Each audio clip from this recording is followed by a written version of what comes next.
Welcome to my channel.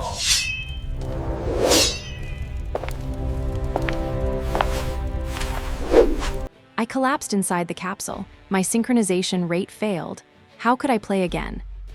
The first champion, a legend, is preparing her professional debut.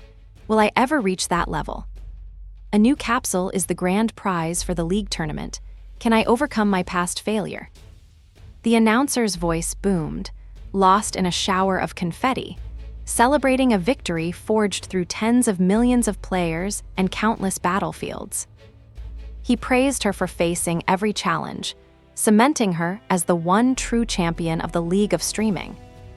Her legend, once a whisper in the virtual world, had exploded into reality, a myth made tangible for all to remember. There she was, Shin Hae-in, the first champion, holding her golden trophy high. They showed us glimpses of her unparalleled skill, a reaction speed and intuition that transcended human limits. And her unique mechanics, a style no one could ever hope to imitate, were simply beyond belief. She had become more than a player. She was a legend, now preparing for her professional debut. Shin Hae-in looked out at the crowd, a confident smile on her face, ready for even greater glory. But far from that stage, in a world that felt a million miles away, a different story was unfolding within the towering glass of a corporate building. Inside, a sleek, futuristic capsule device sat waiting, a stark contrast to the quiet, sterile atmosphere. I was the one inside that capsule, gripping the controls, a familiar discomfort in my body. How is it? Jihai's voice cut through my thoughts, a gentle reminder that it had been a long time since I'd indulged in a game. I leaned back, a subtle shift in my posture betraying a hint of unease. But even with the discomfort, I could feel a difference. My body felt lighter. Jihai gestured towards the sleek, futuristic device beside her, inviting me closer. She held up a tablet, filled with complex diagrams and text, clearly explaining something important. Thanks to this, she explained, a confident smile on her face. Even people with physical impairments can play. A bead of sweat trickled down my temple. The conversation was taking an unexpected turn. I met her gaze, a silent question forming in my eyes. She continued, holding up a finger to emphasize her point, her expression bright. Million, I repeated, the word hanging heavy in the air, a jolt of alarm going through me. Jihai's eyes twinkled. Then she pulled up a holographic display of my pathetic bank balance. A mere 458 won, a truly burdensome asset. That's why I have a special proposal for you, Seojin, she announced, her smile widening with an almost predatory charm. Meet Jihai, Seojin's friend or colleague, who proposes a deal involving the League of Streaming tournament. And with a sudden flash, the screen shifted, unveiling a new chapter.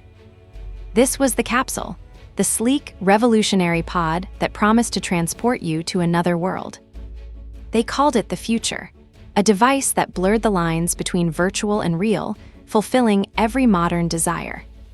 For a brief, exhilarating time, I actually believed I was living that future.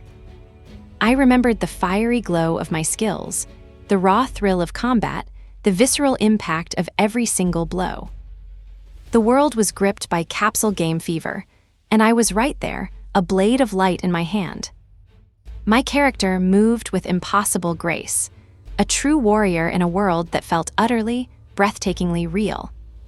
The immersion was absolute, an overwhelming sense of reality that made it impossible to believe it was just a game. Every boss appearance, every grand entrance, sent a jolt of pure adrenaline through me. I stood ready, sword in hand, facing down monstrous foes, my heart pounding. With a defiant shout, I charged into battle, ready to claim victory. My character was a spectacle of flashy skills, each one a burst of power and light.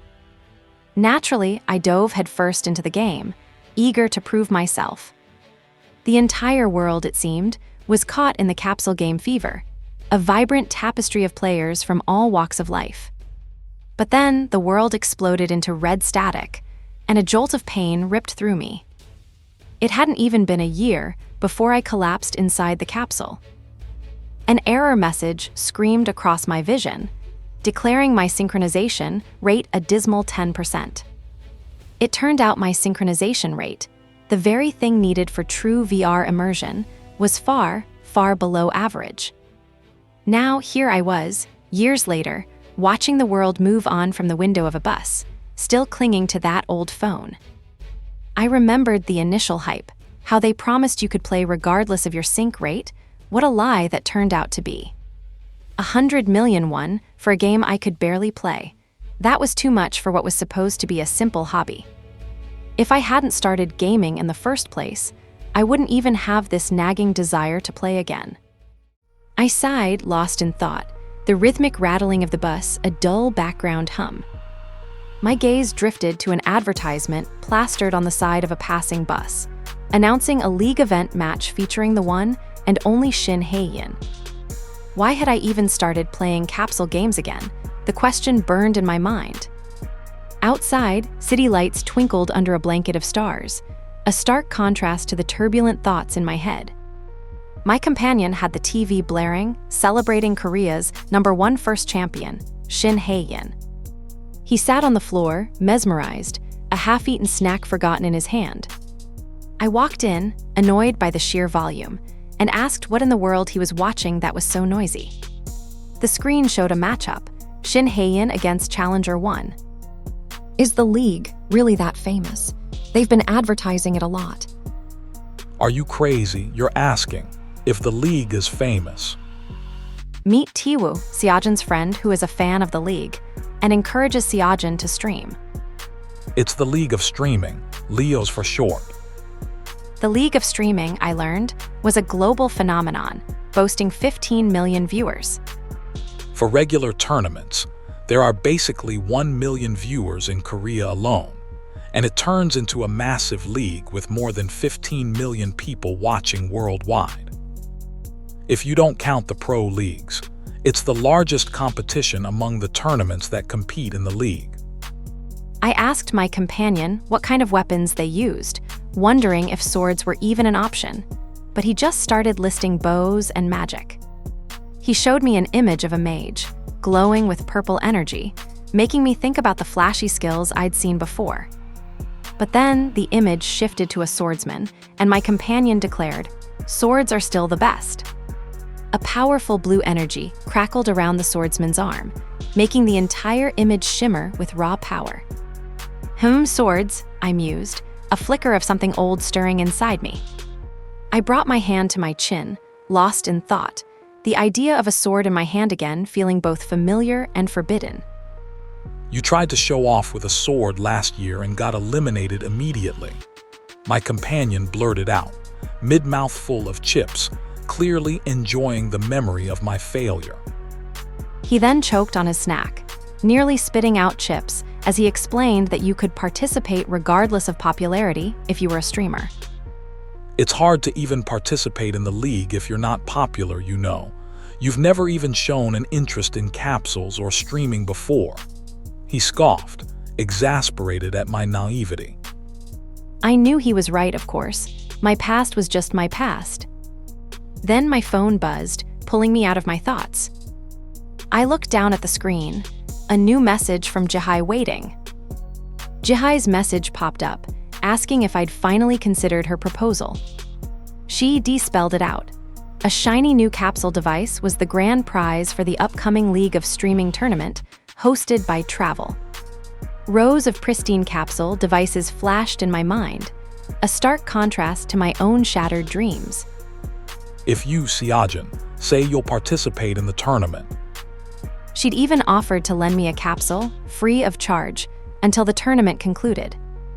I just stood there, lost in thought, the offer swirling in my head. What will you do? My companion, still munching on chips, heard me muttering about entering the league. He just stared, a look of utter disbelief etched on his face. But I wasn't listening to him, my gaze was fixed on something far away, something only I could see. A small, determined smile crept onto my face. My companion, however, just looked even more confused, a bead of sweat tracing his temple. My companion, ever the skeptic, raised an eyebrow. Where is this newfound confidence coming from? I just looked at him, a slight smirk playing on my lips. Something had been stirring within me, a question I hadn't truly faced. Why did I want to play capsule games again? Was it the lure of the glory I once enjoyed, a feeling I yearned to reclaim? Was it the desire to feel the power of the sword god once again, or perhaps something more? A vision of light and motion flashed through my mind, a world of vibrant energy. I saw myself, cloaked and armed with a sword, standing amidst a serene, bamboo-lined path. My eyes, sharp and resolute, reflected a fierce resolve. I imagined myself facing down multiple foes, the air crackling with anticipation. My hand instinctively went to the hilt of my blade, a familiar, comforting weight. Then a burst of red, a dynamic flurry of movement as I struck, swift and precise. The echoes of battle faded, replaced by the quiet flutter of petals. My hand instinctively went to the hilt of my blade, a familiar, comforting weight, before a burst of red and a dynamic flurry of movement as I struck, swift and precise. The echoes of battle faded, replaced by the quiet flutter of petals as the vision shimmered, the light intensifying until it was almost blinding. This was the world I wanted to return to, the thrill I craved, but I knew the path back was far from clear. A secret black market, shrouded in night, opened only during the full moon. It was a place where lives were bought and sold, under the cold, indifferent gaze of that moon. I remembered being there, bound and broken, a slave in a past life I could barely recall. Then a crimson splash, a violent end to one of my captors. A figure emerged from the shadows, two swords at his side, his silhouette stark against the bloody haze. I looked up, a small, terrified child, at the man who had brought death to my prison. He looked down at me, extending a hand, and asked me to come with him. If the master hadn't appeared then, I wouldn't be here now. He saved me from that wretched place, pulling me from the brink of despair. It was the past of a prodigy, rescued, then burdened with immense responsibility. I remembered the weight of expectations, the envy of others, as I strove to uphold the orthodox path. This was the figure of my past self, the one who didn't exist anymore. A single, luminous petal drifted down, a gentle farewell to a life long gone. I sighed, a thought pulling at the edges of my mind. What was the point of being a sword god in a past life if it changed nothing now? My companion stared at me, a vein practically throbbing on his forehead, muttering about me being a crazy bastard. Jihai, on the other hand, looked ready to argue, a determined glint in her eyes. She leaned in, clearly preparing her next persuasive point. I just looked at the new capsule device she'd brought, wondering aloud if buying it for the league of streaming even made sense, while my companion just waved his hand, telling me to stop making such a fuss. Jihai shot back, a chibi version of herself appearing to retort, why wouldn't it make sense? My companion then reminded her just how strict the League of Streaming's entry requirements actually were. He went on, explaining that it wasn't just about the game itself, but also about the ability to engage with an audience. Jihai looked away, a slight frown on her face acknowledging his point. She pulled up a holographic screen, showcasing all the skills a streamer needed. Talking skills, good game sense, and a personality that kept people watching and subscribing. She pulled up a holographic screen detailing the endless skills a streamer needed. Talking, game sense, a captivating personality, even the ability to mock and teabag your enemies. Oh, and you had to be a video editor too. The list was truly endless. The screen swiped, revealing more of the exhausting demands. But even with all that, Jihai said, most streamers failed, unable to find an audience. A sad example showed 0 viewers, thumbs down, and snarky comments like dead stream and newbie bait. My companion, witnessing this grim reality, looked utterly displeased. He turned to me, his expression a mix of concern and discouragement. I just stood there, listening, the full weight of the challenge settling over me. My companion let out a resigned sigh, mirroring my own feelings. Actually, there is a way.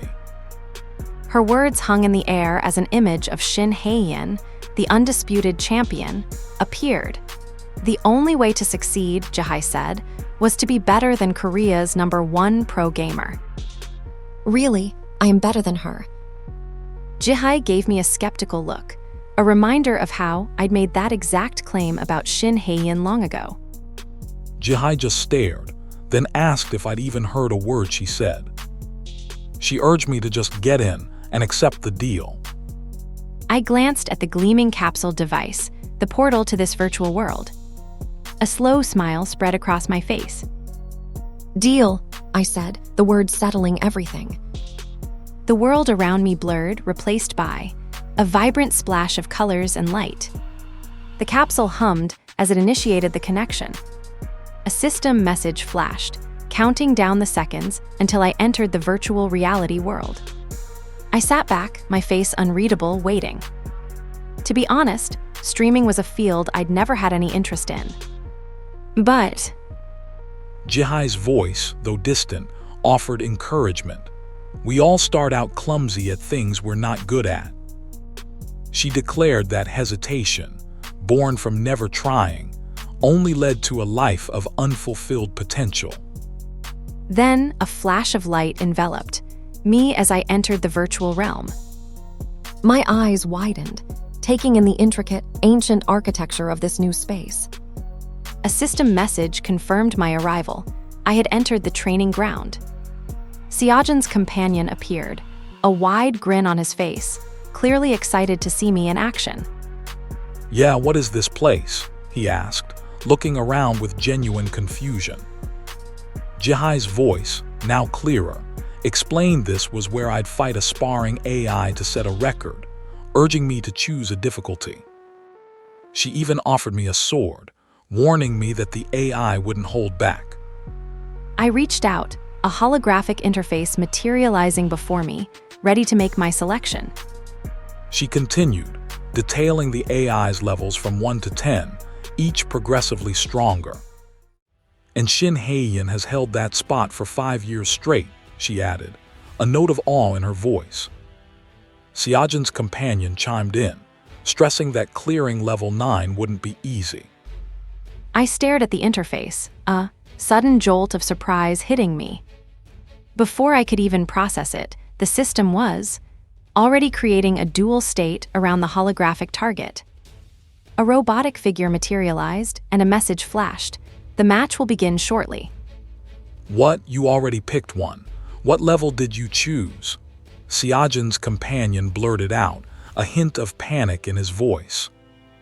I just smirked, a sword materializing in my hand. A sharp beep signaled the start of the match. The AI opponent immediately lunged forward, a blur of white and blue. But I was ready, meeting its attack with a swift, confident parry. Seojin's companion, watching my every move, wore a look of utter bewilderment. "What's with this bastard?" he muttered. "He's acting really arrogant." I didn't let up, pressing my attack with a furious barrage of strikes. One powerful blow connected, sending a jolt of energy through the AI. The AI lunged, its blade a blur, but I met it head-on, deflecting the attack with a sharp parry. My counterattack was swift, a wide, sweeping strike aimed directly at its core. The AI staggered back, its HP bar dropping significantly, a clear hit that resonated through the simulated arena. "Was that a fluke?" Seojin's companion muttered, eyes wide with disbelief. Before he could process it, I was already moving, closing the distance with a burst of speed. My sword flashed, a furious flurry of strikes that left blue trails in its wake, battering the AI relentlessly. Each blow landed with precision, carving crisscrossing paths of light across its metallic body. The AI tried to block, but my momentum was overwhelming, pushing it back with every hit. Its defenses shattered under the onslaught, the glowing seams on its armor flickering erratically. With a final, decisive swing, I unleashed a powerful arcing blow that connected squarely. The AI exploded into a shower of blue pixels and fragmented data, collapsing to the ground in a shimmering pile. Xiaojin's companion stared at the empty space where the AI had been, his jaw agape, utterly speechless. The level 9 AI, damaged but still standing, seemed to glare at me through its glowing blue visor. I brought my sword down, landing a heavy blow that sent it staggering. It tried to recover, its systems flickering, but it was too late. I stood over it, a smug smirk on my face, sword still in hand. Then, with a final, satisfying crunch, I shattered its core. The world around me went dark for a split second, a digital void of victory. Then, a cascade of vibrant, glitching colors exploded across my vision. The AI lay in pieces on the floor, a defeated, fragmented mannequin.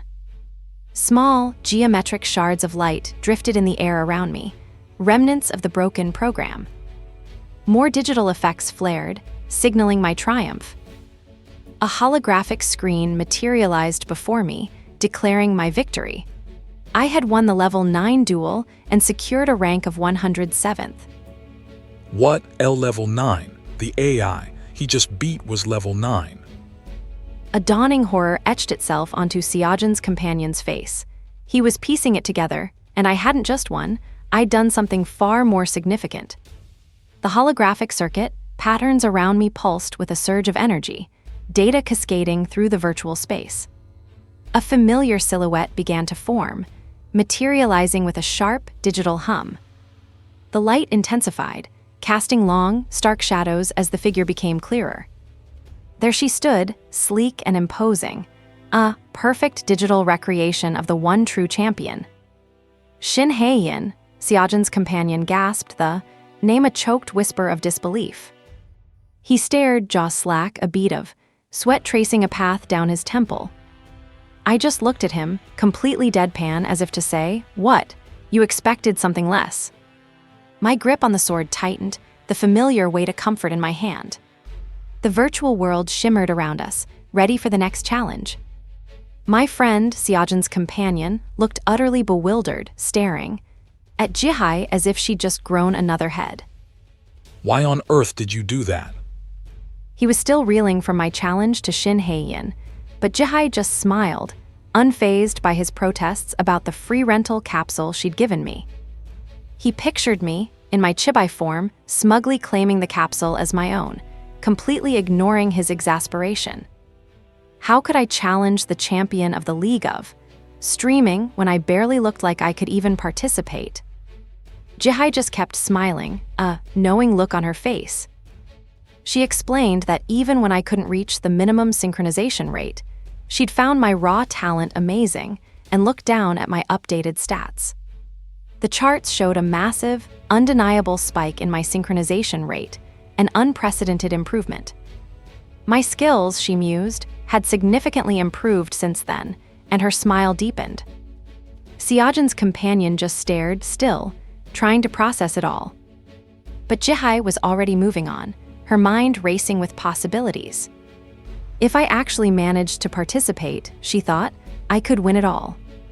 Then a system message popped up, a generic apology for some device inconvenience, telling me to use another device. Suddenly, a flash of golden light erupted, followed by the sharp clang of metal on metal. A powerful sword strike came down, meeting my own blade with a resounding impact. The force of the blow rippled through me, but I held my ground. He's not actually going to win, is he? A prompt appeared, asking if I wanted to record. My companion, however, was already seeing dollar signs, a sly grin spreading across his face as he imagined the possibilities. This is perfect broadcast material. Shin Hei-yin, the undisputed champion, launched herself into another devastating attack. She moved with incredible speed, a blur of red energy slicing towards me. But I anticipated her every move, deflecting the blow with a precise counterattack. She tried to create distance, launching another series of rapid, sweeping strikes. It was Shin Hei-yin, and she was coming for me with everything she had. A powerful aura exploded around her, a crushing attack meant to tear through any defense. Shin Hae-in, the champion herself, was smiling now, a small, knowing smirk. She acknowledged my talent was far greater than anyone she'd encountered, even in her past life. Except, of course, for one person. That one person was me. Hey, what are you doing? Shin Hae-in's avatar crumbled into red pixels, her defeat instantaneous and absolute. I had won. My companion stared, mouth agape, utterly, bewildered by what he'd just witnessed. He just couldn't wrap his head around it. How had I possibly beaten Shin Hae-in? A system message confirmed my victory, and with it, the coveted level 10 title.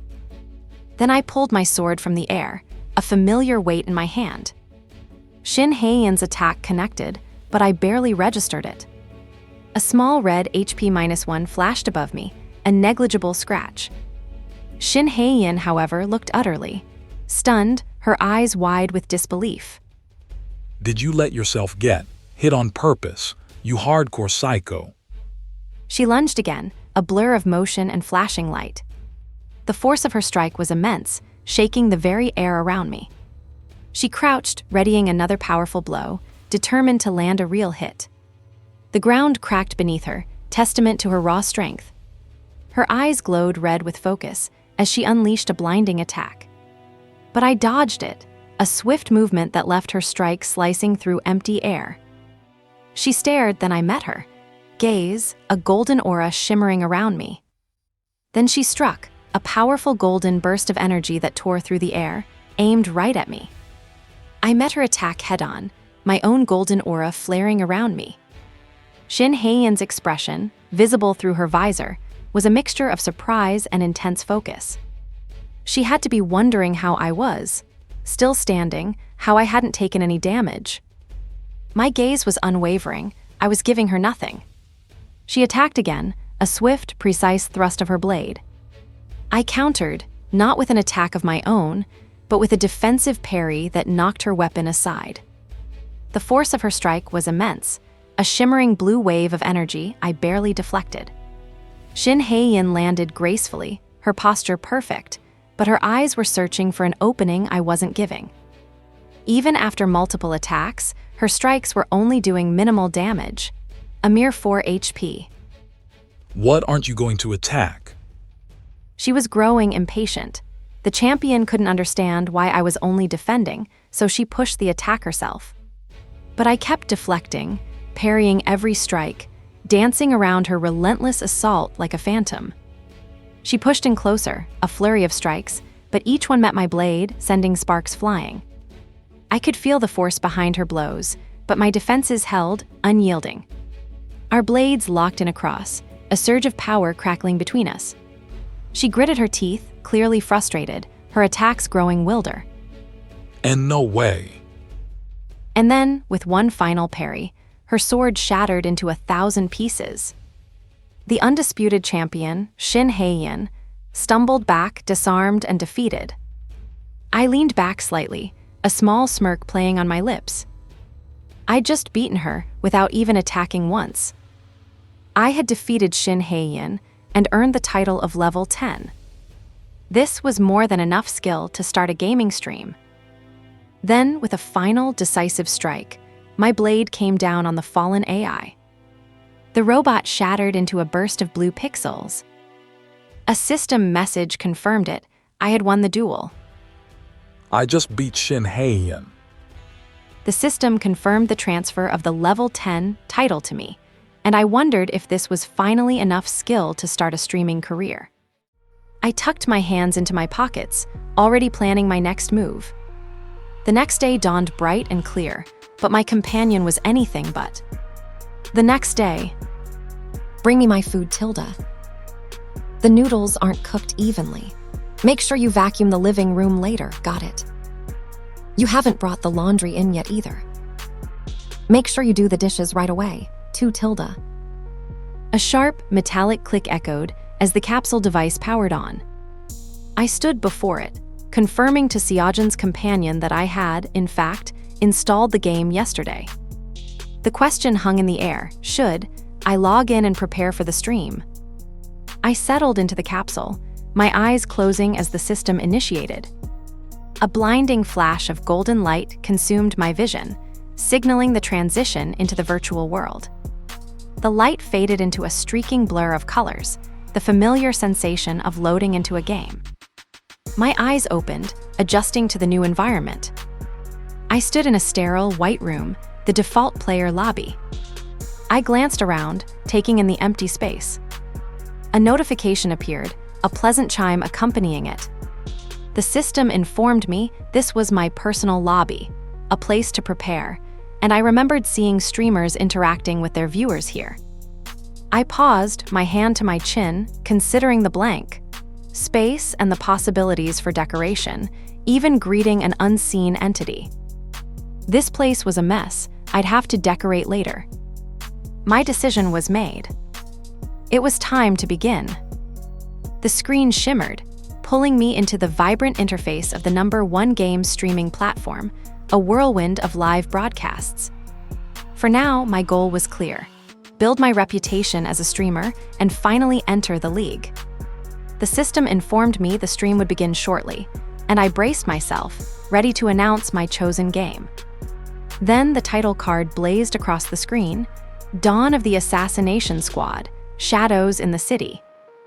This was the one. The camera panned over a glittering medieval city, its waterways reflecting the distant light. It was a medieval assassination game, demanding highly unconventional methods. On its opening day, it had surpassed 2 million viewers, a massive hit. Even after a week, its popularity hadn't died down, with players racking up hundreds of hours.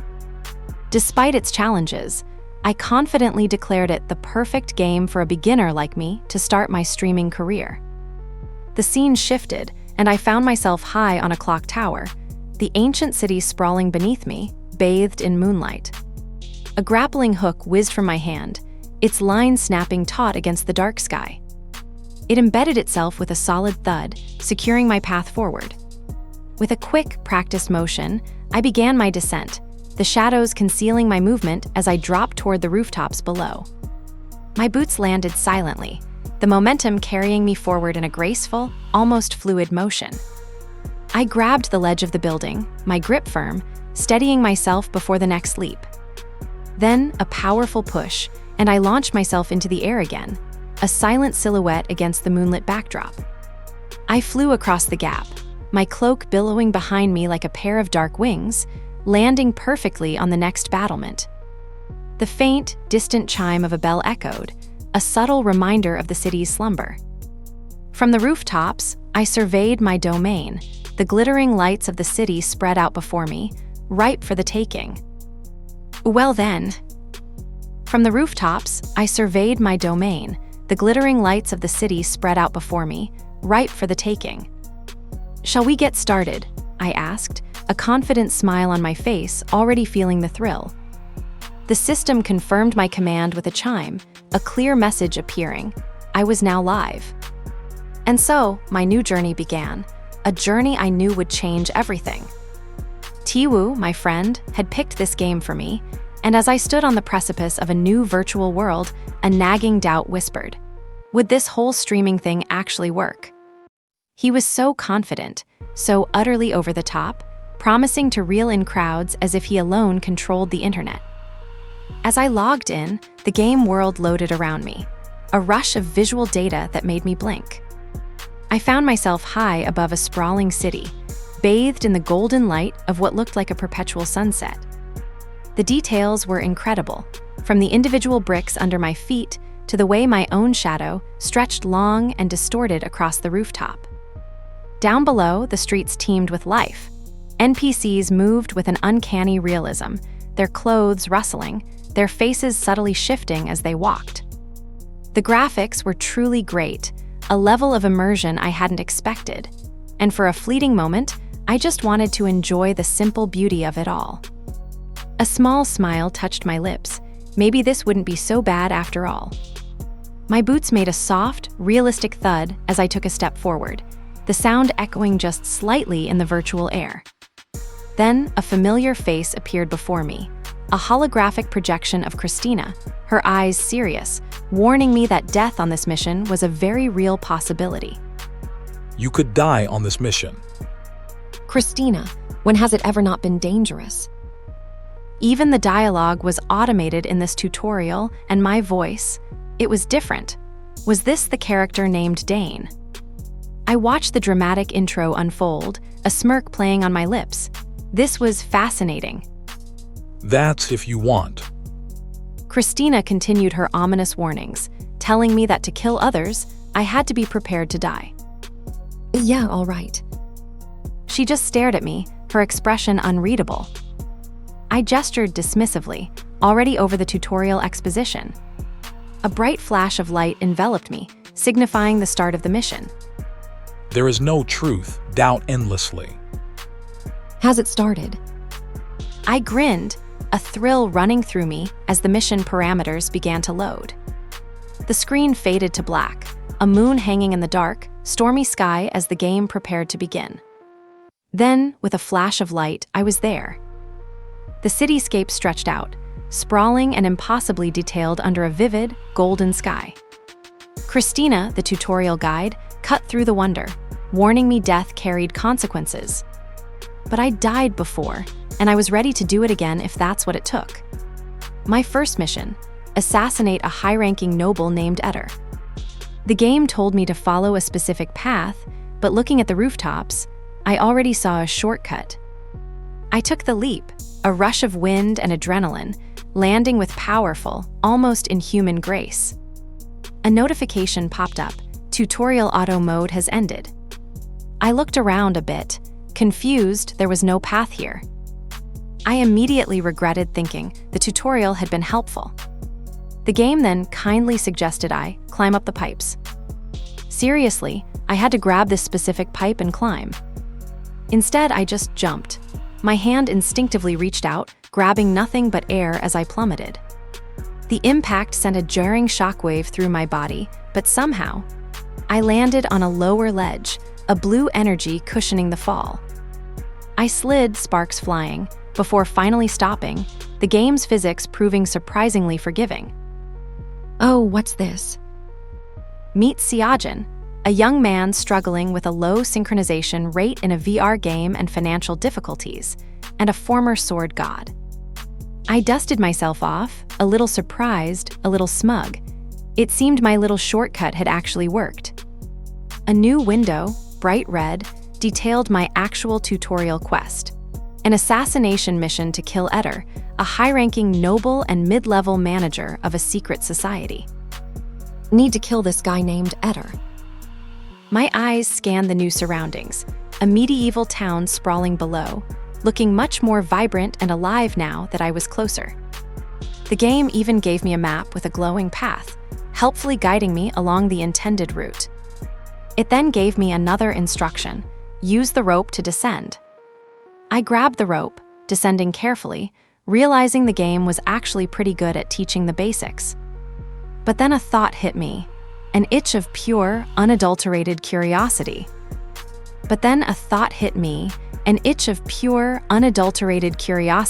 Was there really? A need to follow the path all the way down when a shortcut was clearly visible. Here goes nothing, I muttered, my hands tightening on the rope. With a sudden burst of speed, I let go, plummeting towards the ground. I landed with a jarring thud that sent a jolt up my spine, prompting an instinctive, pained groan. I quickly recovered, pushing myself up and scanning the area. My few viewers, though, seemed to be enjoying my clumsy entry, finding my rookie antics incredibly amusing. And that's when it hit me. I was streaming right now, and this whole bumbling display was live for everyone to see. A little embarrassing, to say the least. My eyes darted to the viewer, count 4 people. When had they even joined? I'd honestly expected 0 viewers, so this was a pleasant surprise. Was it because of the title I'd picked? My companion, it turned out, had been right about that. The chat was a mix of encouragement from Patient on a White Horse, a cheeky comment from Winter Yellowtail, and a direct demand from Public Restroom Brick Extortion King to hurry up and get on with it. The viewer IDs alone were something. I guess this was the trend these days. It reminded me of what Tiwoo had said earlier. My companion's words echoed in my head. When you start, practice filling the silence. Even if you only have one viewer, don't fixate on the numbers. The most important thing, he'd insisted, was the reason these few people chose my stream over a popular one: for interaction. He pictured them as tiny, eager figures, easily lost in the roaring chat of a big stream, just wanting to be noticed. So I decided to try chatting lightly. "Is the streamer a real newbie?" one asked. "Yes, I am," I replied, and another confirmed. "Checked his profile, it's legit. Account created 2 days ago." "You can check that too?" I asked, mildly annoyed. "Yeah," Zaizun replied. "Set it to private if you don't want people checking." "Lol," someone else chimed in. "If you find that annoying, how are you gonna play this game? Anyway, dude, when are you starting the quest?" A chilling shiver ran through me, a dark foreboding spreading like ink across the screen. Before me stood Count Etter's mansion, bathed in the sinister glow of a blood-red moon, crows circling ominously. "Arrived pretty quickly," I muttered, noting the unsettling atmosphere. The chat agreed. "It's a haunted house, shivers, and the crow sounds are crazy." I considered just walking in, but my viewers were already on it. "Wow, Tilda, the newbies got some serious guts," said one, while another warned, "Nah, check the note Christina gave you." Oh right, the note. Unfolding it, I saw a crude map, showing Etter was in the second-floor bedroom. I checked my basic tutorial weapons, a simple sword and a gauntlet. The simple sword felt like a toy in my hand, a ghost of what I was used to. And the gauntlet, faintly shimmering with digital light, completed my basic loadout. Standard newbie gear, yes, but I didn't need much. All I had to do was kill Etter. I gripped the sword. This, I decided, would be enough. As I moved, a frantic message popped up from my chat. Wait. Another viewer chimed in equally, panicked. "You crazy newbie. Stop." "Why?" I asked, genuinely confused. "Dude, did you even read the rest of Christina's note?" One viewer snapped, clearly exasperated. "Exactly what the note says. Leave him be. You're supposed to learn by dying." "Lol," another informed me, adding cryptically, "Lord, another one is on his way to you." A strange feeling began to settle. The mansion's mood shifted, growing heavy, foreboding. Then a new message appeared. "Do you know how to do a warrior play?" I stared at the words, a flicker of understanding dawning on me. "In this game," a viewer explained, "if you get caught, the NPCs get stronger, so you usually have to sneak around." Another warned that getting caught meant 100 spanks, which, honestly, just sounded vaguely threatening. But then they added, almost as an aside, that some veterans tried something else entirely. Just walking through the front gate and killing everyone in the open. "That's what they call a warrior play," another explained. I asked if anyone had ever beaten the tutorial that way. The answer was a flat, unambiguous no. One player apparently tried for 10 straight hours before giving up, vowing to return later. Even the community's hardcore players, they said, had been completely silent on the matter. "It's only possible if you have Shin Heian level control," one typed, almost as an afterthought. Shin Hyeon, the champion herself, well, that was an interesting thought. A smile touched my lips as a new resolve hardened in me. Well then, I decided, let's give it a try. The crimson light of the moon cast long, eerie shadows across Count Etter's estate, a stark backdrop for what was about to unfold. Ravens circled the grand manor, their ominous cries a prelude to the chaos I intended to unleash. Up close, the pressure of this mission was no joke, even for a former sword god like myself. But I had a plan, even if it was unconventional. My viewers, meanwhile, were having a field day, openly betting on how quickly I'd fail this warrior play tutorial. Still, I'd gained 3 more viewers, so baiting them with my audacity was definitely working, even if they were calling me a crazy newbie. As long as they didn't cross the line, their commentary was just background noise. Suddenly, a guard in shining armor lunged, his sword a blur. Another one moved to flank me, their weapons glinting in the moonlight. I turned, facing the incoming attacks head-on, no stealth, just pure confrontation. My viewers, like public restroom brick extortion king and patient on a white horse, were already gloating, convinced I was about to meet my end. They weren't even worried. They just found it funny watching me die, predicting my demise in 3 seconds flat. The armored guard, roaring at me to reveal Dane's identity, lunged in for the kill. But just as his blade was about to connect, a sharp asterisk clash echoed through the air. I met his attack head-on, my own sword rising to intercept. A single, precise strike was all it took to send him stumbling back. He was done, finished. The chat exploded, a mix of disbelief and skepticism. Some called it pure luck, others just stared, wondering if what they just saw was even real. I just looked at them, a small, knowing smile playing on my lips. Another guard rushed me, but this time, he didn't even get a chance to land a blow before I countered. I wondered, with a dry amusement, if these guys usually went down this easily. But then a third guard, enraged, charged at me, shouting curses. Once more, my blade met his, a bright flash of light illuminating the moment of impact. My viewers, still in shock, decided it had to be a lottery ticket, a string of unbelievable luck. The comments exploded, half hailing me a genius, the other half convinced it was pure, dumb luck. Some were so green, they didn't even know what a parry asterisk was asterisk. Then Dane's blade sang through the air, finding that impossibly perfect opening. The enemy crumpled, a burst of digital crimson marking his end. He was done, finished. A stunned silence fell over the chat until one voice finally broke it. A simple "yeah" popped up, encapsulating the collective bewilderment. Immediately, another demanded answers. Even Christina, my holographic guide, seemed to echo their unspoken question, what is asterisk a parry? The screen briefly faded, a moment of suspense before the next revelation. Then a title card flashed, a brief pause in the storm. The comments section exploded once more, a mix of disbelief and awe at my apparent talent. It was a battleground, luck versus undeniable skill. Then a new voice broke through, demanding everyone stop fighting and just tell them how I did it, as if I should be grateful for their interest. I let the glorious absurdity hang in the air, ignoring the chaos. I drew a quick stick figure in the dirt, illustrating the concept, a perfect block against an incoming attack. Another drawing showed the result, a stunned opponent, vulnerable, as viewers already questioned my art skills.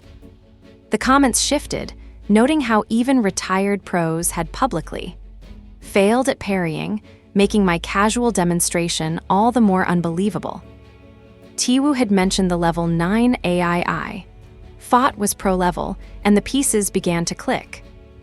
If those pros struggled, and I could defeat an AI at their level, what did that say about their status? I explained that parrying demanded perfect anticipation and absolute body control, a lifetime of honing. My Chibai avatar appeared, a smug, knowing look on its face as if to ask, did that clear things up? One viewer advised me to retreat, warning that things would get ugly if I pressed on.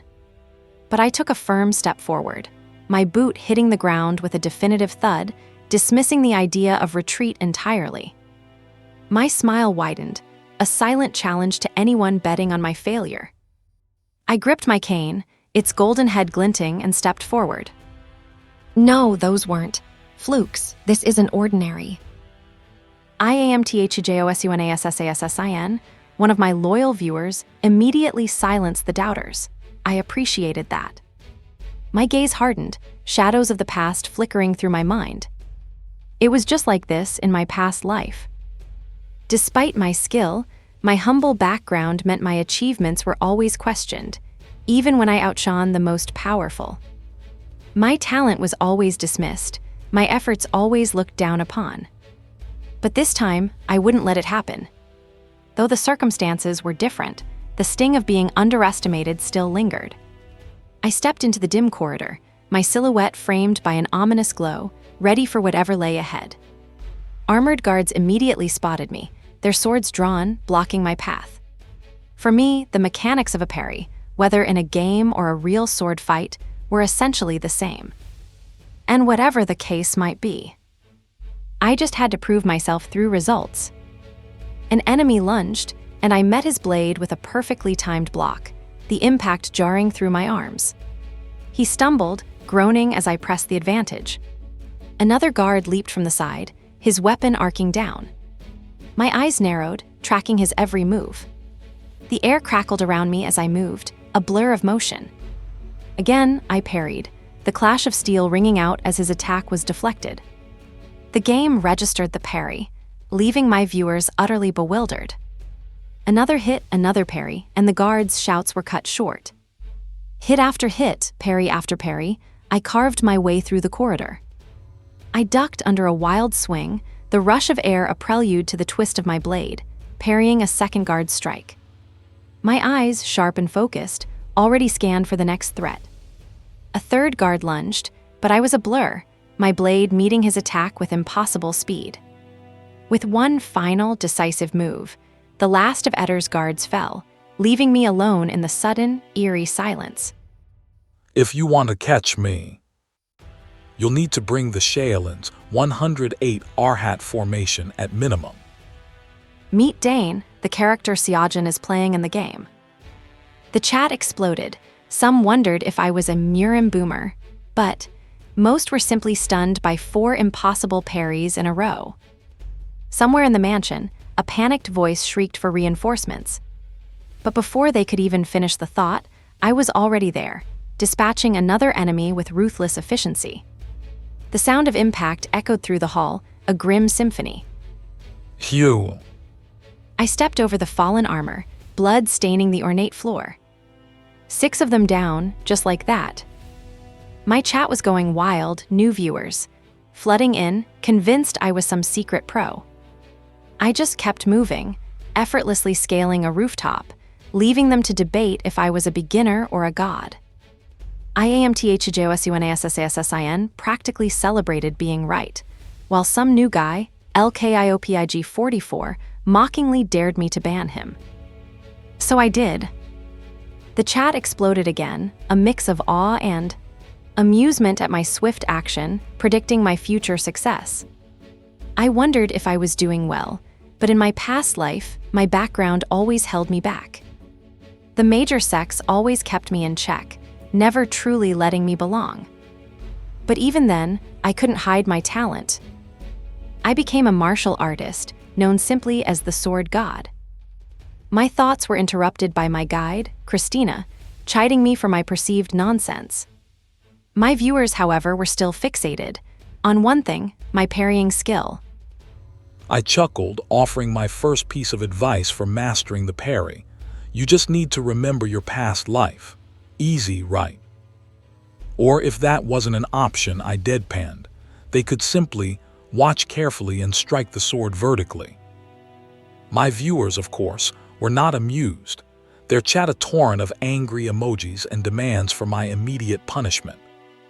Suddenly, a shout pierced through the digital chaos. This way, there's an intruder over here. I realized with a wry smile that all of Count Etter's guards had finally gathered. The heavy thud of their armored boots echoed through the hall as they closed in. I stood my ground, surrounded by a ring of glowing red blades, each one aimed squarely at Dane. Guys, I said, a slow smile spreading across my face. A newbie pulling off a 13-chain parry. I mused, my eyes gleaming with a challenge. Don't you want to see that? The guards shouted, their voices echoing through the grand hall, convinced there was only one intruder, me. But I wasn't just one. I was everywhere they looked, a blur in their periphery. One of them stumbled back, a surprised groan escaping him as my blade found its mark. My eyes, sharp and focused, tracked every movement, every desperate lunge. Shit bro, does he have EYES on? The back of his head or what? My chat exploded, public restroom brick extortion, king wondering if I was a pro, and IAMACNIUS declaring even a pro couldn't do what I was doing. Another guard lunged, sword held high, but I was already anticipating it. A quick pivot, a shift in weight, and his attack sailed harmlessly past me. Then, with precision born of countless battles, I struck, my blade finding the gaps in their armor, parrying multiple attacks at once. The sheer speed of it was almost absurd. One guard, disoriented, could only manage a confused grunt as my weapon knocked his aside. Damage numbers, -1,000, -1,000, flared across the screen as I dispatched them, one by one. My blade flashed, another enemy falling before they could even react, the screen a blur of red damage. A faint smirk touched my lips as the last one vanished, leaving only a shower of digital rose petals in the air. The screen briefly shifted, a quick transition before the next wave. More petals drifted down, a visual cue of a cleared encounter. THATS crazy. Somewhere, a viewer was so shocked, they nearly kicked over their chair. Who is this guy? Is he really a newbie? This particular viewer was a hardcore fan, someone who knew the game inside and out. He remembered the developers' initial announcement, how they intended to focus purely on stealth and assassination. They'd even scoffed at the idea of high-tier plays, warning that even attempting them would be nearly impossible. Among the crowd was JDAM, a developer more serious about high-tier plays than anyone else, and he'd cheered. The increased difficulty had only fueled his desire for a challenge, raising his expectations to the absolute maximum.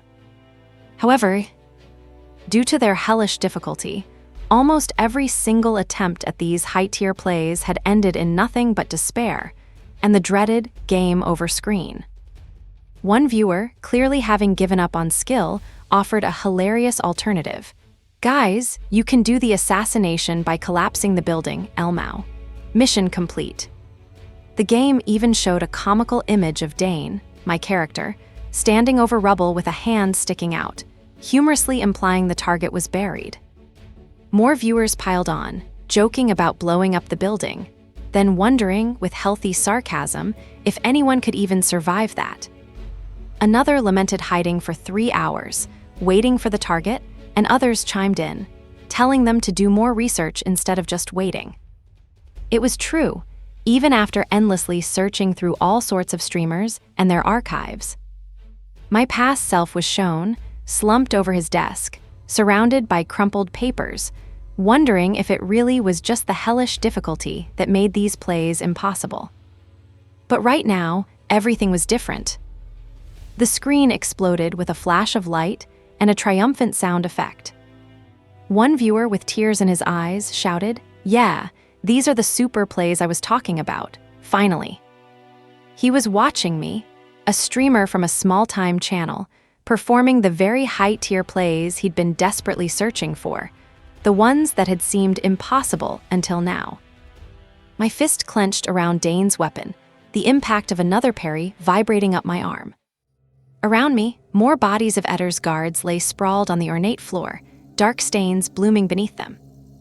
IAMTHJOSUNASSASSIN was practically screaming through the chat, calling me the hope of high-level plays, while BSTDFENSESURMOM just spammed SHIITOMG. Patient on a white horse wondered if his eyes were even worthy of seeing such a thing, but FRAUDDTCTOR, ever the cynic, simply asked, "Is he using hacks?" I just looked at the chat, a single thought running through my mind. Why are you surprised by this? Really? If you don't want to watch, I'll just turn off the stream. Peace. IAMACNIUS immediately started apologizing, and Patient on a white horse asked, "Bro, why are you doing this?" It was amusing, but the best part was seeing that all 6 of my current viewers had now followed me. Not bad for a first stream. Suddenly, a surge of energy erupted from the room's center, a clear sign that the real fight was about to begin. A massive explosion ripped through the air where I'd just been, standing, forcing Dane to dodge back, the heat washing over him. IAMACNIUS screamed that it was starting, and public, Restroom brick extortion, King cheered. Boss fight finally, OMG. Count Eder launched a sweeping attack, a blur of green magic that I barely managed to evade. Public restroom brick extortion, King couldn't believe it, screaming, he actually dodged that. Patient on a white horse chimed in, saying my reaction speed was insane, something he'd noticed before. Public restroom brick extortion, King then wondered if I could actually win, as IAMACNIUS complained his eardrums were bursting. I pressed my attack, lunging with my dagger, a furious red glow trailing my movements. My strikes landed, but Eder's health bar barely flinched, a pathetic HP 5 appearing. I continued my assault, a flurry of focused attacks, yet it felt like I was hitting a brick wall. Count Eder let out a guttural of pure annoyance, the sound vibrating through the game. He stood his ground, completely unfazed by my desperate attempts to chip away at his health. What are you doing, kid? He just stood there, smiling, thoroughly enjoying my fruitless efforts. I knew it, the damage was barely ticking down, proving he truly was a boss. I asked my viewers if maces could be parried, and TDOkbakiad ICT laughed sarcastically, as if he's trying to one-shot the boss. Public restroom brick extortion, King added, conscience doko. You brat, I'll show you the taste of my mace. He swung it in a wide, vicious arc, aiming to crush me instantly. But I was faster, weaving under the blow and striking back with all my might. The force of my attack left a shimmering trail in the air, a testament to my speed. Again, I lunged, a flurry of strikes that Count Eder barely managed to block. He recovered, spinning his mace in a dangerous circle, ready for another brutal assault. The world blurred around me as I moved, a phantom in the fray. I ducked and weaved, my sword a silver blur against his heavy weapon. Another hit landed, a mere HP 3 flickering above his head as blood splattered. BWHHA, IT's useless. This body is immortal. He was right, the damage wasn't racking up, not nearly fast enough to matter. I wondered if simply chipping away at his health, little by little, would ever be enough to defeat him. Then, a message from IAMTHEJOSUNASSASSIN popped up. If I didn't kill Eder within 5 minutes, it was an immediate failure. And there it was, glaring at me. A timer, already counting down from 4 minutes and 17 seconds. Fucking hell, when did that show up? I cursed, a cold wave washing over me. I tried to regain my focus, shaking off the sudden panic, but Eder was still there, still relentless. Where do you think you're looking, kid? Eder roared, swinging his mace with a malicious grin. Meet Eder, the target of Siajan's first assassination mission in the game. At this rate, with his health barely budging, taking him down within the time limit seemed utterly impossible. As the timer ticked down to 3 minutes and 42 seconds, a new message from IAMTHEJOSUNASSASSIN appeared. Sir Goat, if you keep attacking the same spot, the damage increases. IAMTHEJOSUNASSASSIN followed up, explaining it was the community's general consensus, and suggested I give it a try. Mr. IAMTHEJOSUNASSASSIN, thanks for the info, I said, a flicker of hope sparking. I spun, attacking with a fierce, concentrated flurry of red-streaked slashes, aiming for the exact same point on Eder's body. Each strike landed, precise and powerful, building momentum as I hammered away at his defenses. Eder cried out, ugh, as his HP finally dropped, a visible 70 floating above him, far more than any previous hit. I kept up the relentless assault, each blow landing with a sickening thud, refusing to let him recover. The viewer, IAMTHEJOSUNASSASSIN, had been absolutely right. Focusing my attacks on the same spot was the key, and Eder's health was finally plummeting. This bastard. With the timer ticking down, I knew I couldn't afford to give him even a moment's reprieve. Eder lunged, desperation in his eyes, but I parried his frantic attack, the sound of metal on metal echoing in the chamber. This little rat. Take your hands off my weapon. He screamed, trying to pull his weapon free, but I held on tight, twisting it away from him. Eder gasped, struggling against my grip as his HP continued to drain, the timer now showing just over a minute. The damage numbers flashed in quick succession, 100, then 200, as the viewers cheered, amazed by the sudden turn. Another flurry of red strikes, and the HP counter shot up to 300, confirming the devastating power of my focused attacks. My viewers were stunned, wondering if a human could even achieve such speed and precision. I ducked under a wild swing, the wind of it against my cheek, and ripped through Eder with a brutal counterattack. Just one more hit, I thought, just one more, and this nightmare would be over. But the timer flashed, 51 seconds, a stark reminder of how little room for error I truly had left. In a desperate rage, Eder unleashed a wave of green energy attacks that tore through the very foundations of his mansion. He wasn't holding back, obliterating the lavish interiors in a last-ditch effort to drag me down with him. You hypocritical hound of the assassination squad. His face contorted in a snarl, blood dripping from his mouth as he struggled to rip open his own collar. I will not go down alone like this. But then the world shifted, the rage faded, and a massive blue notification filled my screen. Mission clear tutorial quest, assassination mission time remaining, 000040. A wave of relief washed over me, the adrenaline slowly receding as the game finally acknowledged my victory.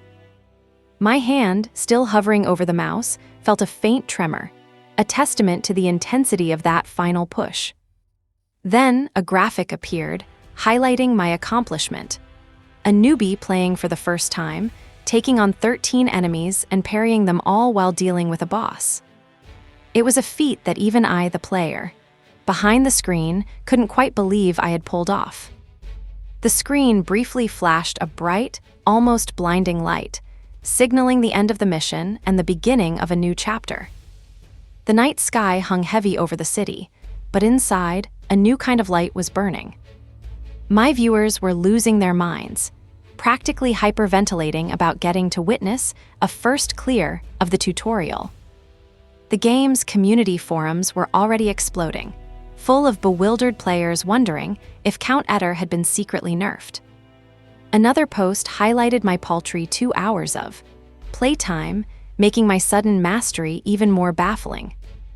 A loading screen flashed, and for a moment, I wondered what kind of chaos I'd unleashed. My character, Dane, was still standing, the digital blood of Count Eder barely dry on his blade. The tutorial guide, Christina, appeared, her usual holographic self looking more than a little strained. You hypocritical hound of the assassination squad. Meet Christina, a holographic projection, and the tutorial guide for the game Dawn of the Assassination Squad. She just stared at me, then at the dead, Count Eder, as if her entire reality had been shattered. She clutched her head, disbelief radiating from her. Apparently, Dane was supposed to die in that encounter. My viewers, of course, found Christina's existential crisis absolutely hilarious, chiming in about how I'd ruined the mood. I just stood there, waiting for the game to tell me what to do next. Then, just as I thought it was over, Eder's body erupted in, a blinding flash of golden energy and light, threatening to consume everything. The force of the explosion ripped through the air, sending shards of debris flying in every direction. I barely managed to brace myself, my cloak whipping around me as I was thrown back by the sheer power of it. To think he'd use self-destruction magic, Christina's voice echoed, laced with a surprising hint of disbelief. Over there, that's the assassin, she yelled, her voice snapping with urgency. I knew what that meant. The game was resetting the scene, trying to force me into the correct path where Dane was supposed to die. Catch the assassin, Christina's voice boomed, confirming my suspicions. Under the glow of a blood-red moon, I started running, laser sights from unseen guards sweeping across the landscape. I leapt from rooftop to rooftop, the pursuit hot on my heels, the wind whistling past me as I tried to outrun the inevitable. An arrow, sharp and gleaming, whizzed past my head, a stark reminder of the danger I was in. My eyes narrowed, scanning for any weakness, any opening to escape this impossible situation. I pressed on, scrambling up a sheer cliff face, the sounds of the chase fading behind me as I pushed myself to the absolute limit. Then the world around me began to fracture, like glass cracking under immense pressure. The sky warped, twisting into impossible shapes as lines of energy ripped across the landscape. I stood there, a solitary figure amidst the chaos, as if the very fabric of reality was tearing itself apart around me. The cracks intensified, a deafening sound accompanying the visual destruction. I watched as my hand reached out, trying to grasp at the dissolving world. Then a blinding flash of light, and everything dissolved into pure white. It was as if I had been submerged. In water, the light rippling and distorting everything. When the light faded, I found myself looking at a serene, almost painterly landscape, a vibrant sunrise painting the sky. The camera pulled back, revealing towering mountains and lush forests under a soft, golden light. The scene shifted again, and Dane was lying face down by a tranquil stream, a stark contrast to the previous chaos. His hand, stained with what looked like dried blood, dipped into the cool water. The camera panned down to his boots, still muddy from his frantic escape. I watched Dane stumble and collapse onto the dirt, a fresh stain blooming beneath him. The hooded figure from the cutscene approached, footsteps, crunching on dry leaves, and knelt beside Dane. Then a glint of gold caught the light, a distinctive brooch, shining against a backdrop of a rising sun. The figure, revealed to be Dane, looked up, a faint, weary smile on his face, clutching the brooch. The screen shimmered, a system message declaring a switch back to player character control. The cutscene hasn't changed. AT. All WHHHHH. My viewers, particularly one named Winter Yellowtail, lamented the cutscene's predictability, pointing out Dane was always supposed to die there. What a way to ruin the mood, you crazy loot. My viewers were a barrage of critical, yet amused comments. Anyway, I said, looking at the familiar in-game interface, what do I need to do now? IAMAGNIUS piped up, telling me to go to the tavern, and specifically to Christina. I realized then I must have been automatically moved to the tavern after the previous cutscene ended. Suddenly, the camera shifted, placing Dane right inside a bustling tavern, a new destination for my character. The air was thick with chatter and laughter, a stark contrast to the bloody chaos I just left behind. Behind the bar, a blonde woman polished glasses, and I wondered if she was the Christina IAMAGNIUS told me to find. The game, once again, took over, guiding Dane towards her without my input. Customer, do you need anything? Christina asked, looking up as Dane approached. Dane met her gaze, a subtle smirk playing on his lips. I need a lot, he replied, and a strange sense of satisfaction washed over me at his audacity. My eyes were drawn to the golden, winged brooch on Dane's chest, an unfamiliar, decidedly non-tavern accessory. Her wide, blue eyes suddenly narrowed, a flicker of suspicion crossing her face. She leaned forward, her voice dropping to a near whisper. Who are you? She asked directly, her gaze piercing. Her intensity felt like she could see right through Dane, right through me. Don't be so guarded, she said, a strange softness in her voice. I just came because I thought I could help. Then a different, confident voice echoed in my head, because I'm quite confident in assassination. Could it be that you're the one who came from the West? She asked, her voice hushed. I just smirked. That's right, do you know me? The scene shifted, showing Dane cloaked like a mercenary, gold coins raining around him, a clear sign of his past. I heard you're a mercenary who'll do anything for money, she continued, the implication clear. In that case, you wouldn't side with the secret society. The golden coins continued to fall, shimmering, reflecting the shadowy figures of the city below. She smiled, a knowing glint in her eyes. All right then, let's start with introducing ourselves. I'm Christina. What about you? She asked, and a jolt went through me. Christina, the tutorial guide. A sudden bright flash filled the screen, signaling something important was about to happen. A prompt appeared glowing on screen. What is your name? Input. I leaned forward, considering my options, while the viewers buzzed with anticipation. IAMAGNIUS typed. OHITS finally time to select his name. TTOKBOKKIADDICT immediately followed with, What don't tell him Ejin SCOJUN was his real name. PATINTONAWHITHRSC chimed in. His real name isn't that bad though lol. My stream, however, was already set to Jin Seojin, my actual name. I hadn't bothered to pick a nickname, and while using my real name felt safe, I still hesitated, wondering if it was right for Dane. Then it hit me, nameless. I declared it, a small smile playing on my lips. It might sound silly now, but in my past Murim life, nameless implied a mysterious, powerful aura, not a lack of identity. The system confirmed the choice, asking if I wanted to finalize nameless as my character's name. A triumphant ding sounded, and a message flashed. I could now receive assassination requests right here at the Sun Tavern. I leaned forward, taking the elegant brooch she offered, a beautiful golden feather design. I need to know where the owner of this brooch is, Christina explained, her gaze steady. My viewers, ever dramatic, were already mourning. IAMAGNIUS typed. SOB Dane and PATINTONAWHITHRSC added, Christina's heart is breaking before US. I simply responded, I see. Use this to contact me from now on, she finished, handing me the brooch. A system message confirmed it. I had acquired a signal stone. Then I look forward to working with you, Christina said, her expression now entirely professional. The air shimmered around me, signaling a transition. The tavern faded, replaced by the warm glow of a sunset over a quaint, rustic building. My character, Dane, stood outside, the world loading around him.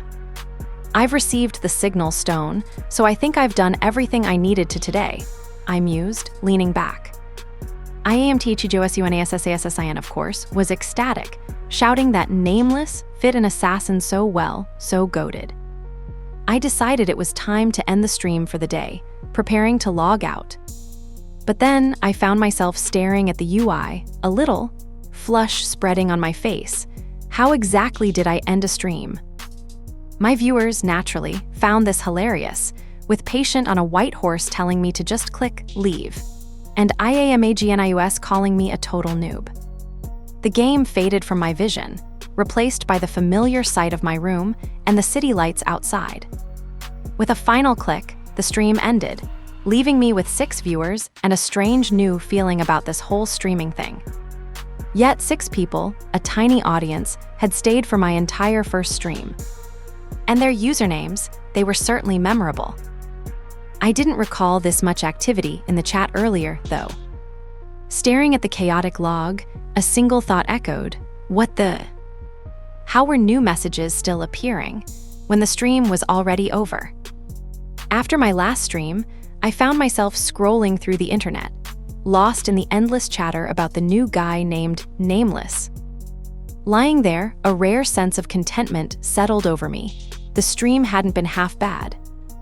I was just starting to think about tomorrow's content when Tiwoo burst through the door, yelling my name, a little too early for a casual visit.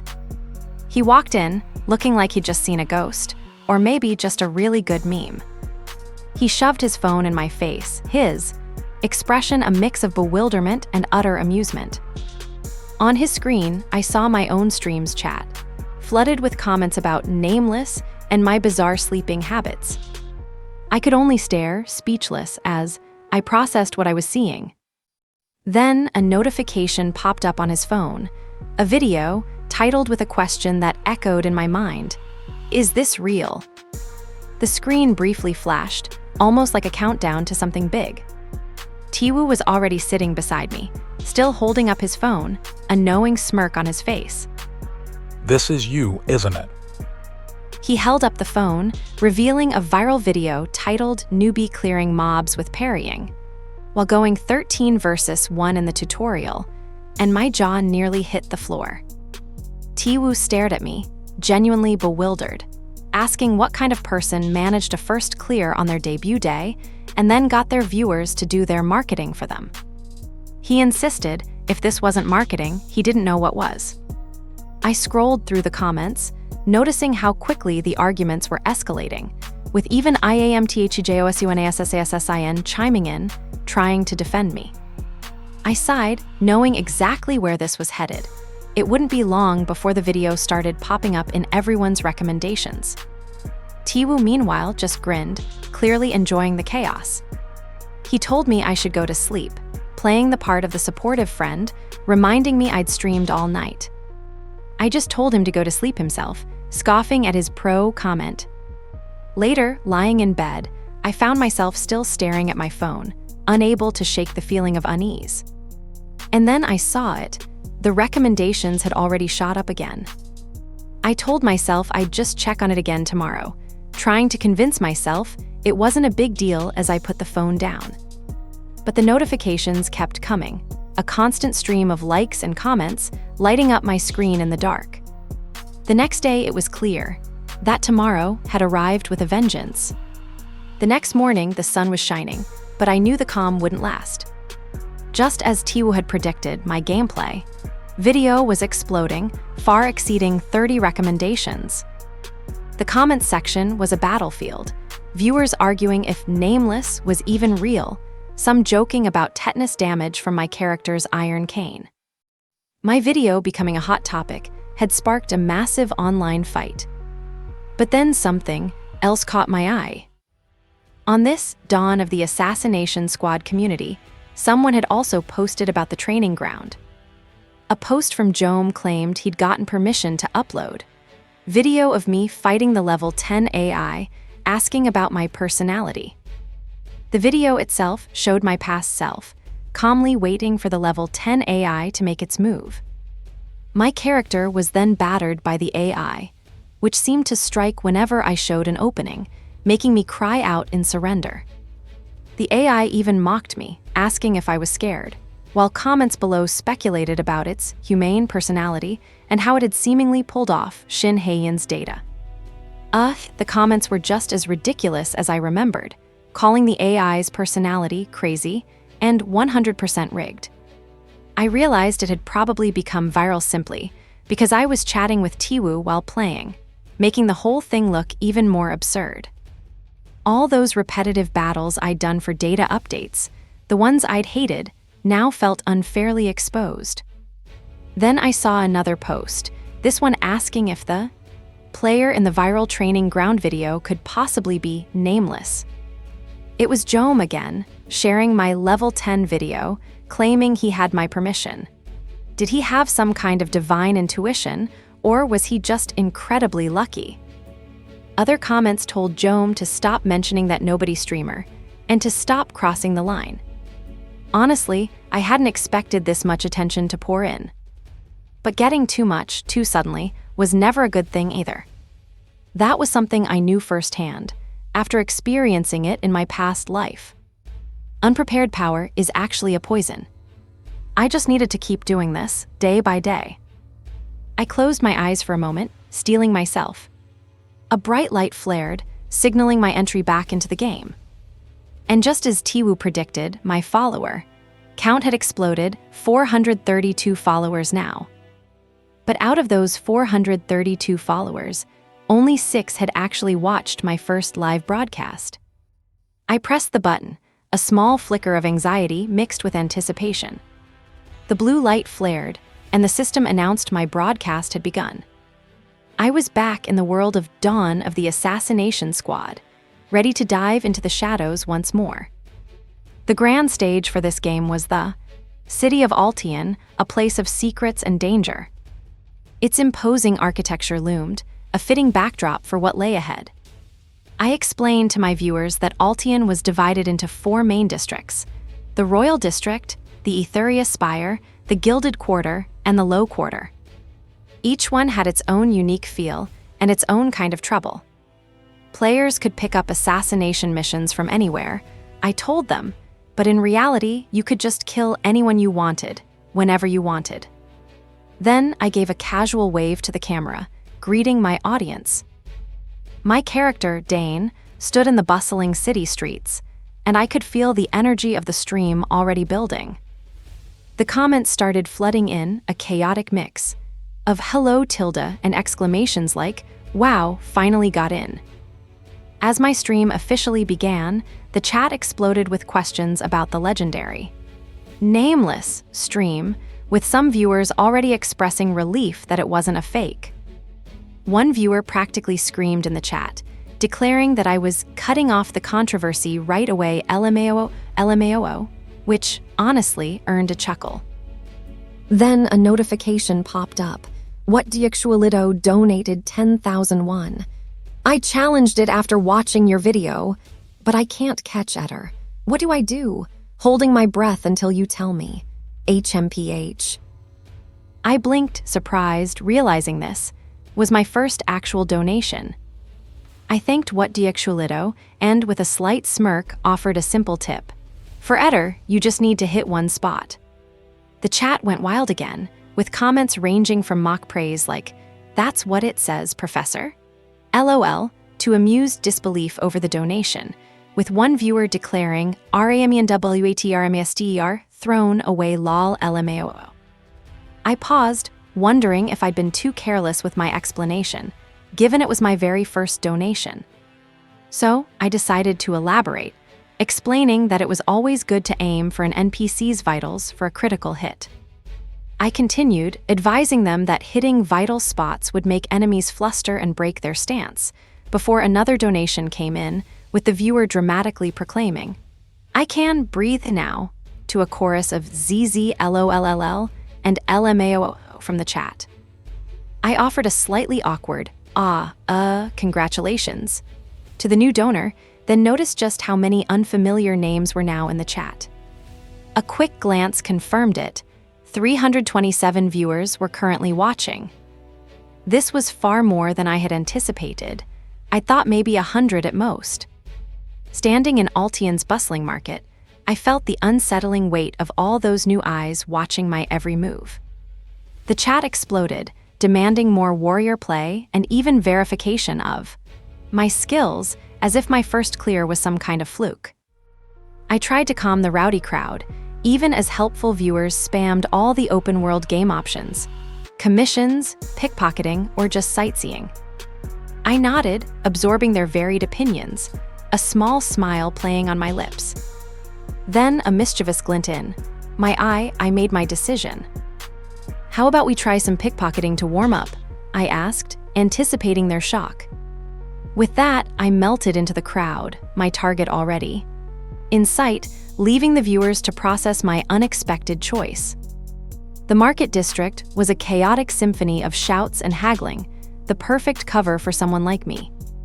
As Dane, I moved through the crowd, my hand a phantom slipping into a merchant's pouch. The mark stumbled, looking around in confusion, but I was already gone. Another quick brush, another satisfied clink asterisk of coins. My hood provided perfect anonymity, letting Dane work his magic. I'd even adapted a grappling technique for it, who knew ancient martial arts translated so well to petty theft. 3 consecutive pickpockets, and my coin pouch was getting heavier by the second. Was this a thief stream instead of warrior play? My viewers, like WANNABLANDLORD, joked about me buying a luxury penthouse with my earnings. I was just happy I wouldn't starve in-game. But then a voice cut through the market noise, sharp and unwelcome. I turned to see 2 men in matching dark uniforms, their eyes fixed on Dane. It seemed my little operation hadn't gone unnoticed by the local syndicate. The first man, a smug grin plastered on his face, spoke with unnerving politeness, suggesting my little side hustle was interesting. His companion then laid out their terms, a thinly veiled threat about needing permission to operate in their territory. My character, Dane, tilted his head, feigning confusion as he slowly reached into his pouch, a bag of stolen coins clutched in his hand. I decided to play dumb, pulling out the loot and asking if *this was what they were talking about. Dane held up the bulging coin pouch, its weight undeniable, a clear testament to my business acumen. The thug's eyes widened, his voice cracking with eagerness as he confirmed, "Yeah, that." My viewers, meanwhile, were having a field day, marveling at how a game would let you get extorted by thugs instead of arrested by guards, praising its insanely high freedom. As the thugs prepared to make their move, the chat exploded with suggestions. Just beat 'em all up, and the familiar, tantalizing phrase, "Go for a warrior play." Two viewers, RAMENWATRMASTER and AVATROFSLEPNESS, chimed in, explaining that defeating the gang boss, the disassemblers, would clean up the market entirely. A confident smirk spread across Dane's face as I declared my new stream goal: cleaning up these market streets, much to MEDIUMSPICYHUMAN's disbelief. The chat was a mix of excitement from RENTBOMB and Blackout77, and skepticism from SBOONPROTRACTOR, who joked that I probably didn't even know who the disassemblers were. The screen shimmered, transitioning to a new phase of the stream. My journey to the disassemblers' hideout led me to a grand, imposing mansion, its dark gates hinting at the power within. Inside, a bald enforcer, clad in the Syndicate's emblem, stood with his sword drawn, a clear sign I was not welcome. I gripped the heavy metal candelabra, my only makeshift weapon, bracing for what I knew would be a brutal fight. Then, a flash of red light and I was back at the entrance, muttering, "Damn it, I think I'm going to get caught again."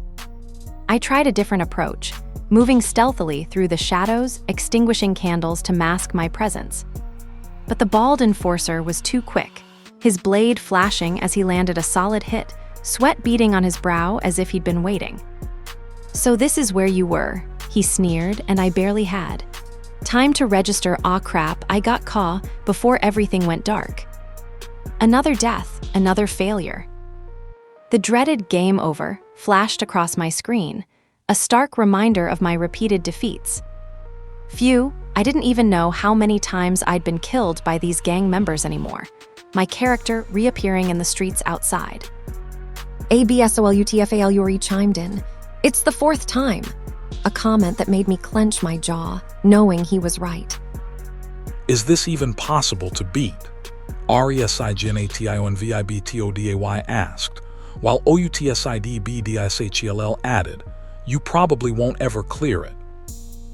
FRIEDFOODANDME echoed the sentiment, flatly stating that the rulers were basically unbeatable. The rulers, as a map of the 4th district of Altian appeared, were revealed to be the Syndicate controlling this entire territory, the main villains of the game, no less. They weren't just some street gang. They were led by figures like the Queen, master of the Etheria Spire. There was also the head of the Royalist faction, a shrewd tactician who played the game of power like a game of chess. And of course, the boss of the disassemblers himself, Drake, a man whose face was etched with a dark charisma. His gloved hands were clasped, a picture of calm menace. He was a powerful opponent, to put it mildly. The map highlighted various locations, each marked with a question mark, hinting at the difficulty of finding him. Drake, I learned, was notoriously hard to pinpoint, spawning randomly in one of 10 different bases. Are you going to try again? HONEYJMMER asked as I completed a transaction, purchasing a disassembler's secret map. I unfolded the map, my brow furrowed in concentration as I studied its intricate details. "The troop, huh," I muttered, pinpointing the location where he was hiding. Then CRAZYMUTT's donation popped up, suggesting a warrior play if things were too tough, asking why I was struggling so much. "But what do you mean by warrior play?" I asked, genuinely confused. CRAZYMUTT insisted he was serious, and GIVNUPCOLLGSTUDNT chimed in, asking if I'd even checked the community boards. A slow grin spread across my face as the pieces clicked into place. It was so obvious I felt a little stupid. Warrior play, it meant taking the master, the one who'd rescued me in my past life, and going through Drake and his entire organization. I'd serve them as my master and keep streaming, a till-the-end warrior play, until I cleared Drake and his disassemblers. Another donation from GIVNUPCOLLEGSTUDNT popped up, asking if I could really take responsibility for such a wild statement. The chat exploded with laughter, a mix of disbelief and anticipation as I just stood there, contemplating their reactions. Lord of THE by SS mocked me for being scared, while I defended myself, saying I wouldn't do a till the end stream if the person who cleared it was a pro. WHATVARNOVA and CRAZYMUTT joined in, calling me a loser, as I cleared my throat, feeling a little flustered but still resolute. My expression shifted to one of slight embarrassment, but underneath it, the resolve to pull off this warrior play hardened. The screen went dark, signaling a moment of transition, a quiet before the storm. And with that, I plunged into the hidden passages, my blade a streak of pure energy, shattering the stone around me. A frantic shout echoed, an intruder. Orders to head to the lower floor, Drake's floor, rang out, confirming I was exactly where I needed to be. A horde of disassemblers, armed and ready, swarmed down the grand staircase, intent on blocking my path to their boss. I met their gaze, a confident smirk playing on my lips. They clearly had no idea who they were dealing with. Looks like he's going to clear it soon. 30 minutes. That's all the time I had before another pro gamer, Alpaca, made his till the end stream declaration. And here I was, being led deeper into a dark, gritty alleyway by the disassemblers' thugs. Where are they taking him? But Nameless doesn't have a weapon. How is he going to fight them? He doesn't have any reputation either. He won't be able to get info on Drake. I could practically hear the collective eye roll as my viewers, or some of them anyway, mocked my ignorance. Reminds me of, what's a parry? Suddenly, a donation chimed in, demanding answers. The viewer wanted to know more about these rulers I was supposedly hunting. I had to admit they had a point. Back in my own world, I'd stayed up all night, researching a walkthrough for Drake. But every path, every choice, seemed to lead to lingering consequences for the informant. No matter how much I researched, every single walkthrough for Drake ended in the same brutal way: getting hit, taking damage, and barely scraping by. Then can't I just beat them up so badly that they won't even be able to think about the consequences? Then, one of the disassemblers' thugs stepped forward, his tone dripping with false politeness as he demanded I hand over everything I had. Another thug, smirking, added that they wanted the wallet I'd pickpocketed earlier, too.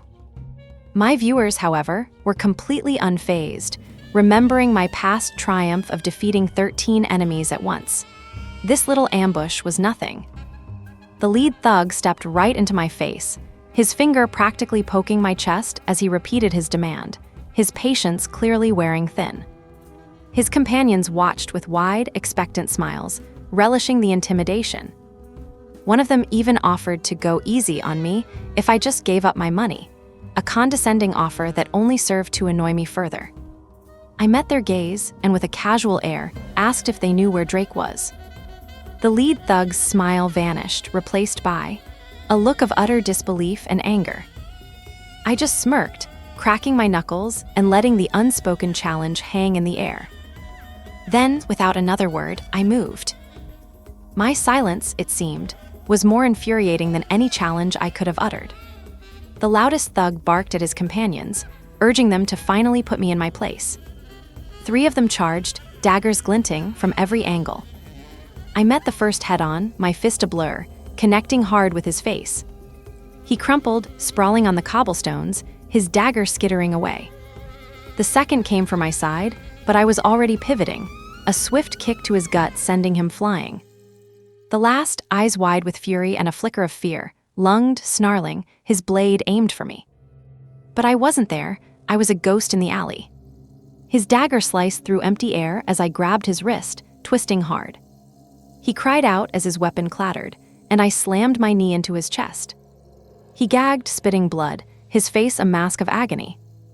I snatched the fallen dagger, a grim satisfaction settling as I weighed its blade.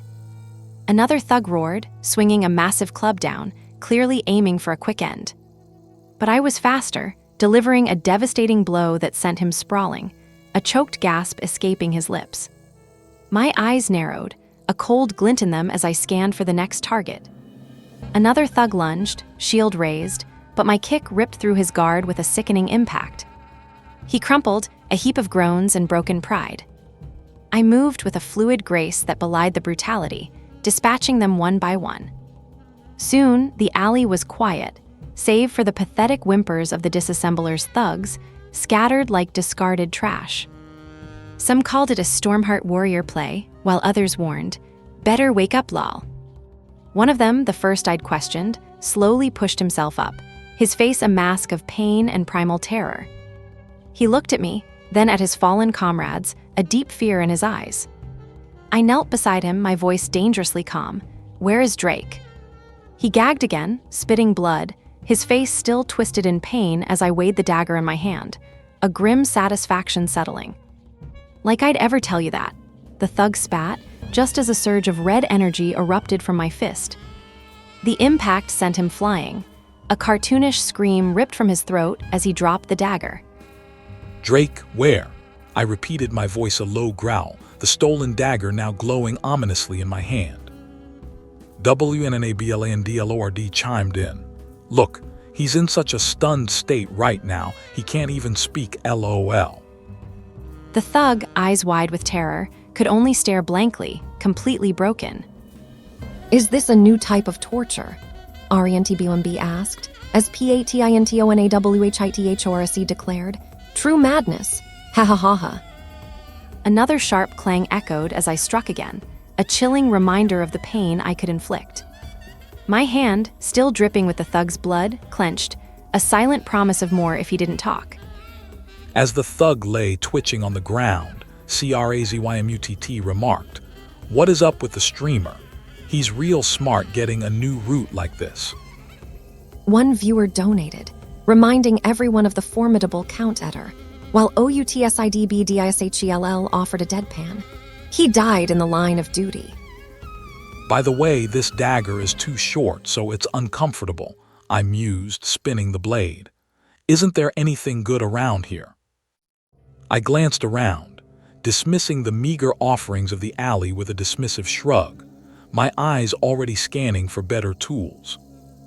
A smirk played on my lips. The short dagger might be an inconvenience, but it was just a temporary measure. I knew what I was looking for, and I knew how to get it. I took a deep breath, the lingering stench of the alley fading as I prepared for the next stage of my plan. My eyes sharpened, the red glow of my intent reflecting in them. The air around me shimmered, a silent testament to the power I was about to unleash. And then I found it, a discarded pipe, heavy and solid, a much better fit for my hands. I tested its weight, the dull thud against the ground a satisfying sound. The theater was a slaughterhouse, bodies strewn across the opulent staircase, but I had a clear path to Drake. The developers, I had to admit, were seriously relentless, cramming so many enemies into one space. 30 people in a theater this size, and they called it an assassination, more like a massacre. But I wasn't complaining. This was exactly the kind of challenge I needed. A new energy surged through me, the blue light of my resolve flaring, ready for the next round. My dagger was ready, its cold blue light promising swift judgment to the next wave of my unfortunate opponents. A subtle hum of power began to thrum through the air around me. My gaze remained fixed, unwavering, as I took another step forward. My eyes, sharp and focused, narrowed just a fraction. The daggers I'd stripped from the disassemblers now circled me, a silent testament to the battle I'd just won and the next one about to ignite. The scene dissolved, pulling me into the next challenge. The game was relentless, but I was something far worse. I stood my ground, nameless, caught in a deadly storm of daggers, each one flung by Drake a promise of death. My hand instinctively tightened on my sword, my gaze sharp, ready for the relentless onslaught. Dodging, weaving, I felt the sharp edges whisper past, each miss a hair's breadth from ending everything. Drake, towering above me on the stage, looked down like a predator toying with his prey. But I wasn't just some random player to be toyed with. Drake flashed a smug, predatory grin, his chain daggers glinting in the dim theater light. He lunged, a blur of motion, launching another volley of those deadly blades. Can you parry this too? Meet Drake, the boss of the Disassemblers, a powerful syndicate in the game. More daggers flew, a purple haze of death streaking towards Nameless, but I moved, a phantom in the chaos.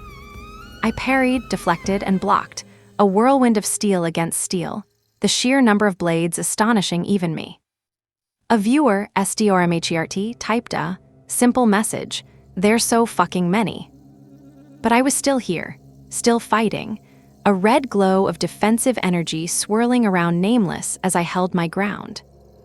I ducked and weaved, the daggers whizzing past, each one carrying enough force to shatter bone.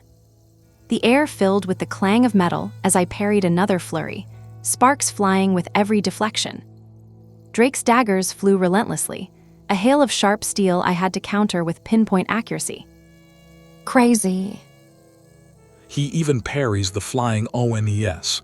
Well, what the hell he parry? You're quite good, what's your name? Nameless. He doesn't usually ask for an AMES. He must be really flustered, LOL. Drake's smile faltered, a flicker of annoyance crossing his face at my non-answer. The daggers around him glowed a menacing red, chaining themselves together, ready for another assault. I will go all out. The theater went dark, a momentary pause before the storm, before the true battle began. From the darkness, a flurry of chain daggers shot towards me, faster than I could track. I ducked and weaved, each blade whistling past my head like a whisper of death. Drake, the source of this deadly dance, moved with a disturbing grace, his chains snaking across the blood-soaked floor. Another dagger flew, spinning through the air, aimed directly at my throat. I barely managed to parry it, the impact jarring my arm. He was relentless, a whirlwind of blades and chains, forcing me to constantly evade his barrage. I'd foolishly thought Drake would be an easier opponent than Count Eder, but these chain daggers were a whole different beast. It was clear why no one else had been able to beat him. That weapon was his trump card, a secret I hadn't prepared for. For an assassination game, they really put a lot of effort into the combat, which SADPIG sarcastically suggested was because the developers actually played it themselves. Drake, seeing my momentary pause, taunted me, asking if I was just going to stand there. He smirked, deciding to take the initiative, and lunged forward, purple energy swirling around him. His movements were sudden, powerful, and I knew I had to respond in kind. Drake's daggers blurred with purple energy, a relentless assault I barely managed to parry with a powerful clang. Another dagger shot past, so close it nicked me, a spray of blood confirming just how deadly this man was. I ducked, the chains whipping inches from my face, a constant, dizzying dance of evasion.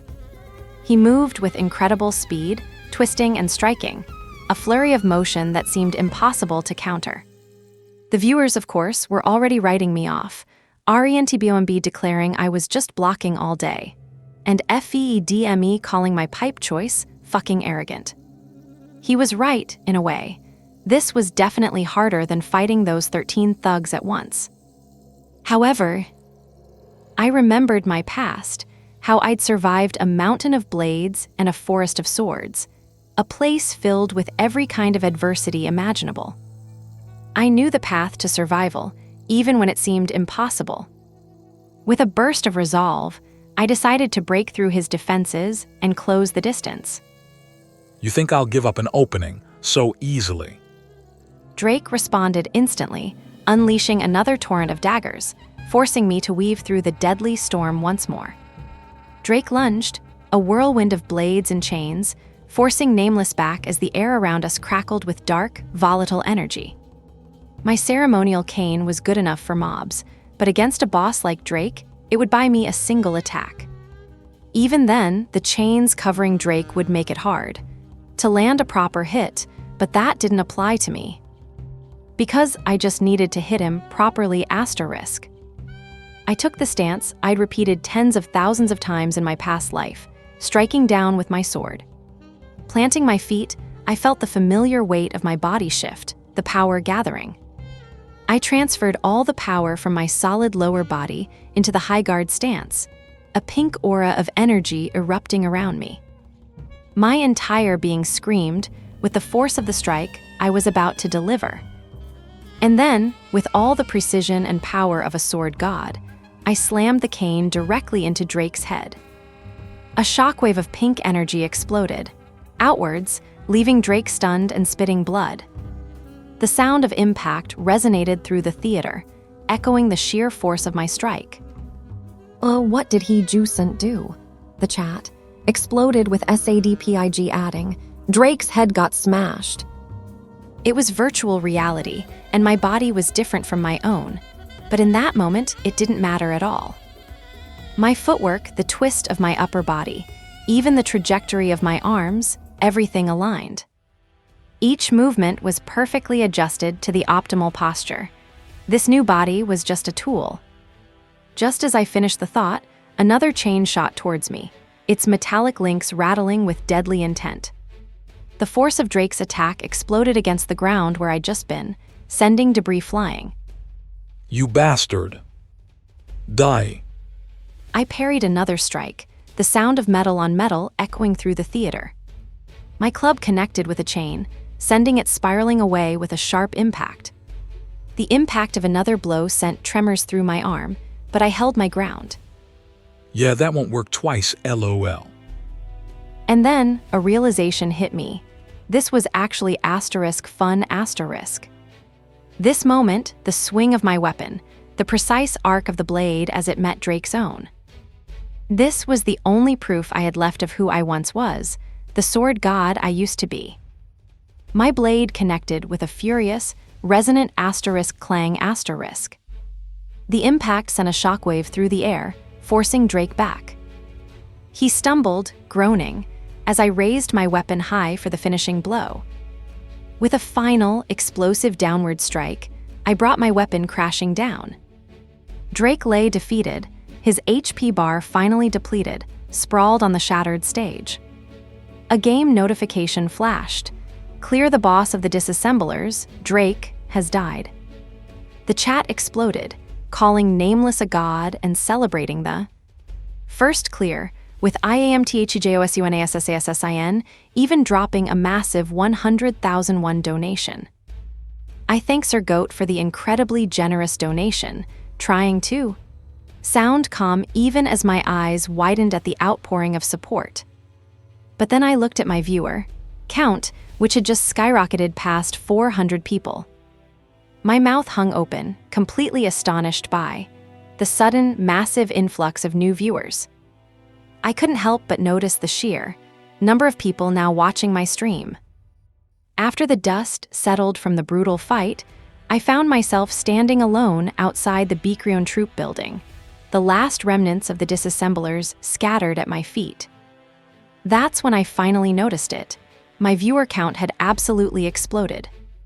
My friend Tiwu's frantic voice echoed in my head, a cartoonish warning not to obsess over numbers, just to do my best. He'd told me not to get arrogant, even if a crowd gathered, but honestly, I couldn't help but feel a little good about it. I even wondered if this brutal beatdown counted as another, first clear, for the game. My viewers were losing their minds, calling it crazy, saying I was playing a completely different game. One even donated, calling me a pipe murderer for how I dispatched Drake. They debated what would have happened without a damage buff, with one viewer pointing out it would only have made it creepier. I gave a quick, almost automatic thank you for the generous donation. Looking around the wrecked theater, it hit me just how devastating the fight had truly been. Not a single guard was coming. The place was silent, filled with nothing but scattered bodies and debris, as if everyone had just given up and gone home. Then, just as a couple of my viewers were joking about how useless guards were in this world, a whole squad of them showed up, ready for a fight. I see. Then should we head out for now? I took a moment to look at the screen, letting the victorious moment truly sink in. The sun was setting, casting long shadows across the street as I stepped out, my work here finally done. My character, Nameless, looked out at the city. The light of the setting sun seemed to follow me as I walked away, victorious. I gave a subtle nod, a silent acknowledgement of my success. Then, with a gentle touch, Christina placed a hand on my shoulder, a warm glow surrounding us. She smiled, her voice soft as she said, "I see you've taken care of Drake." She held out a heavy pouch, clinking with the satisfying sound of coins. Christina looked at me, a grateful expression on her face. "Thank you. This is your reward." I took the bag, the weight a satisfying promise of what was still to come. My viewers, ever observant, immediately piped up, some admiring Christina, others just focused on the sweet, sweet loot. DONTASKIFIMOKAY was practically cackling, pointing out the pure absurdity of Drake dying for money I didn't even want. Drake, still a bewildered ghost, looked utterly flummoxed, unable to grasp that I'd just done it because I could. I tucked the heavy pouch away, a silent acknowledgement of a job well done, as Christina watched with a knowing smile. "Well, do I really have to tell you that?" She chuckled, a soft, golden light surrounding her, as if my unspoken question was the funniest thing she'd heard all day. "Let's meet again, nameless." Then she turned, walking away into the soft fade of evening, leaving me alone in the now quiet street. I watched her go, a sense of quiet satisfaction settling deep within me. The building behind me was a complete wreck, and my chat was already having a field day, debating if this chaotic mess even counted as an assassination. But one viewer, wiser than the rest, saw past the destruction, noting that my blatant disregard for discretion was, in fact, my charm. It was then that the familiar thought hit me.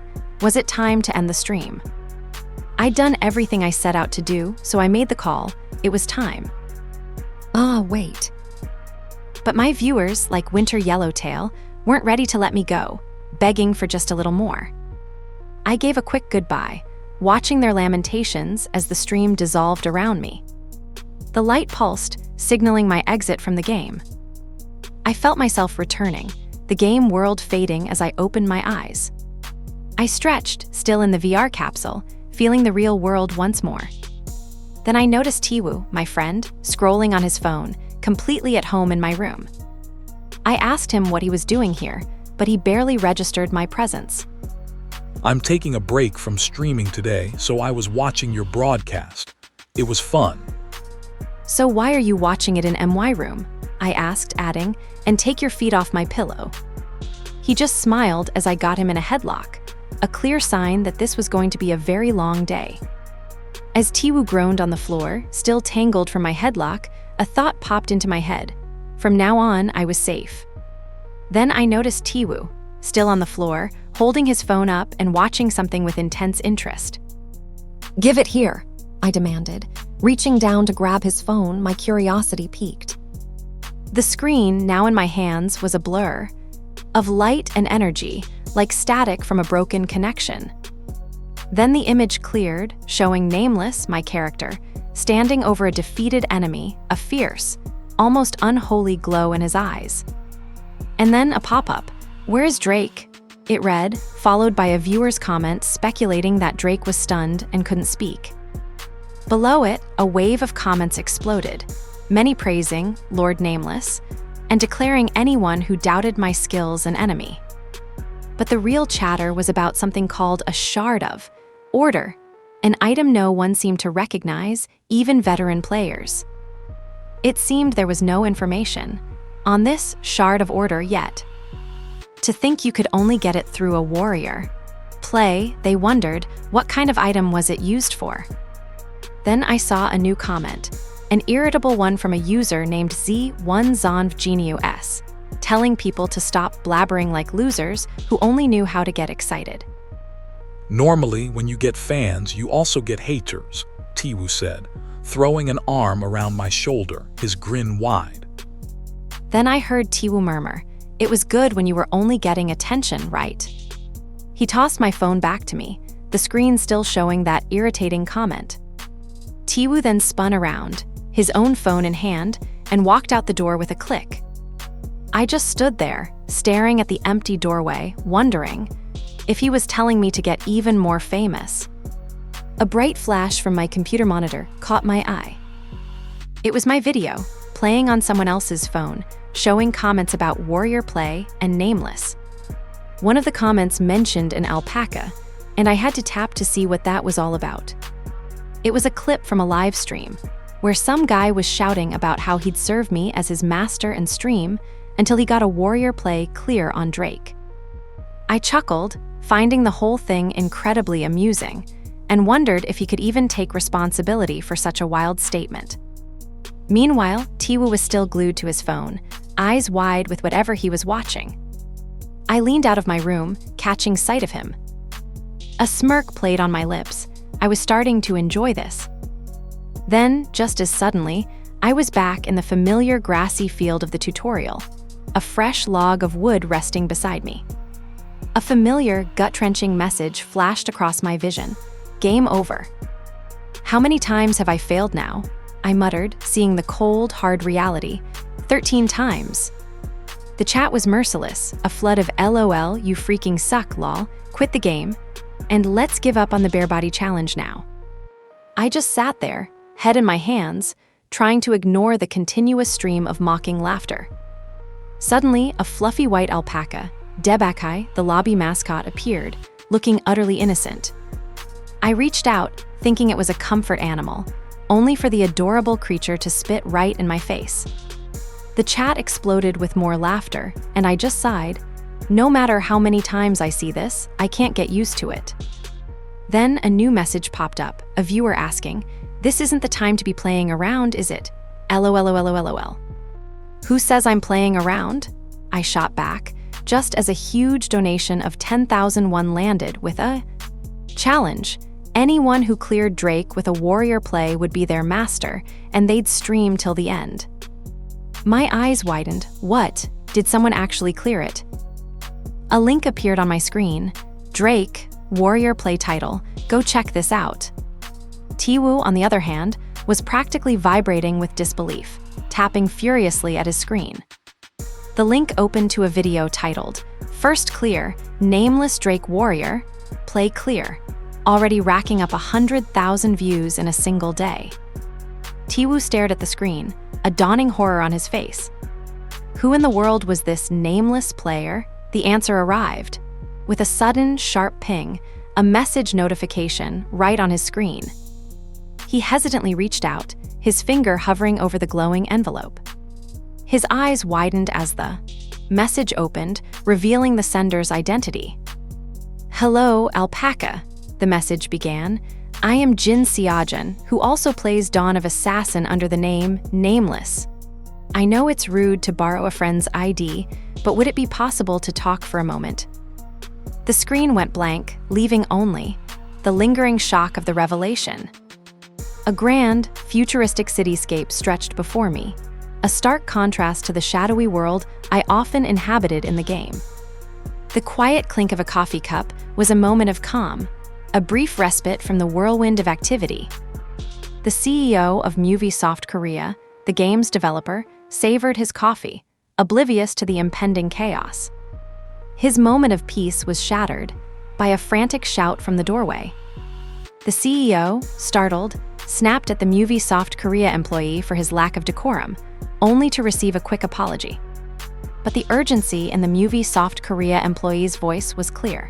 Something truly massive had happened.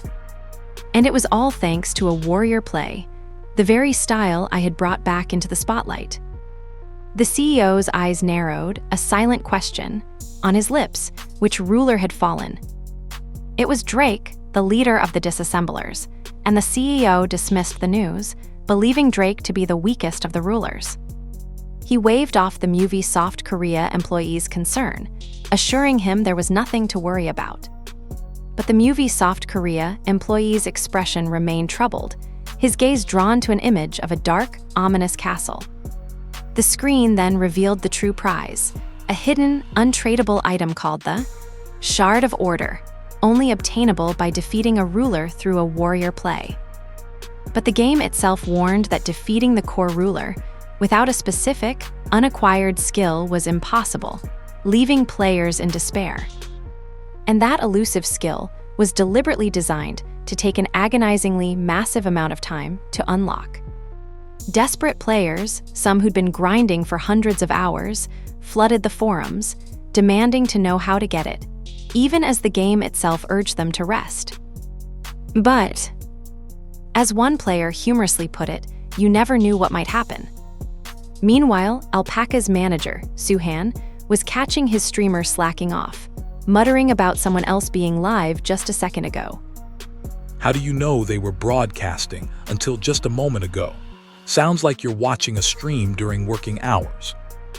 Alpaca, caught red-handed, stumbled over his words, as Suhan roared, threatening to dock his pay. Alpaca immediately changed his tune, pleading for mercy with a wide, fake smile. That brat, seriously.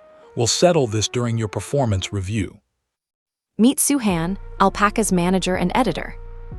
Suhan leaned forward, his anger barely contained as he considered his next move. A new segment began to load, promising a sword god's livestream. What? A collab? Alpaca's voice boomed from inside his house, a sudden jolt of surprise. Suhan reminded him he'd brought it up before, but Alpaca just blinked, completely oblivious. His phone showed the official announcement, a collaboration with Nameless, the new player shaking up Dawn of the Assassination Squad. Then Alpaca looked up at Suhan, a glint in his eye. Suhan, there's one thing you're mistaken about. He clenched his fist, a dramatic purple aura flaring around him. He was inviting me for his Master Showcase stream, he declared, practically throwing himself at the camera in excitement. Meet Alpaca, one of Siajan's viewers. Alpaca seemed to think I was a big deal, despite only having streamed for a few days, completely missing the point. He even asked Suhan if he wanted to see the announcement video again, apparently convinced of his own brilliance. Suhan, however, just shrugged, dismissing my skills as simply being good at assassination games. Alpaca, ever the benevolent host, then offered to lend me his capsule later. Suhan, though, just stared at him, a silent warning in his eyes. He was definitely doing some quick calculations in his head. Suhan told Alpaca he'd be monitoring all reactions to the collab stream and to call him the second I arrived. Alpaca, left alone, grumbled about Suhan's prickly attitude, wondering why his manager was so upset. Then a realization seemed to dawn on him, his eyes widening. He started to process that I'd pulled off a warrior play despite my unsuitable setup, then asked, rather stupidly, if I was a thug. Picturing some kind of street fighter, Alpaca worried the collaboration might have been a bad idea after all. Suddenly, a loud ding-dong from the doorbell jolted Alpaca upright, startled from his thoughts. And so I stood there, ready to introduce myself. Alpaca stared, utterly dumbfounded eyes, wide and jaw slightly agape. I calmly introduced myself as Jin Siajan, and the chat immediately exploded with comments like PRETTYBOY and NATURALLYHANDSOME. Viewers expressing shock that I looked way more normal than they expected. Alpaca, in his head, was comically outraged, imagining that I was even more handsome than my avatar, and that while he had to customize his character, mine was already perfect. He then jokingly accused me of false advertising, while the chat piled on, demanding to know how I could be so handsome in real life. My friend Tiwu, ever the boisterous one, pushed Alpaca out of the way, greeting him with a cheerful, "Get out of the way, punk Tilda." Still beaming from the compliment, Alpaca gestured us inside, a knowing smirk playing on his lips. My friend Tiwu, never one to be outdone, loudly announced our intrusion with a playful grin. I just watched Alpaca lead the way, still trying to process the sudden shift in his demeanor. From the outside, it really did look like a perfectly normal house. But stepping inside, it was clear. Workspace and living areas were completely, meticulously separated. This, I realized, was what a veteran streamer's dedicated setup truly looked like. Alpaca, still buzzing, turned back to Tiwu and me, a mischievous glint in his eye. He immediately started jabbing Tiwoo, asking, "Hyung, where did you get the confidence to make such a bet?" As if it was the funniest thing he'd ever heard. I just watched the two of them, a slight frown on my face as their banter continued. It was then that Soo-han stepped forward, introducing himself as Alpaca's manager and editor. We shook hands, a firm grip that lingered just a beat too long.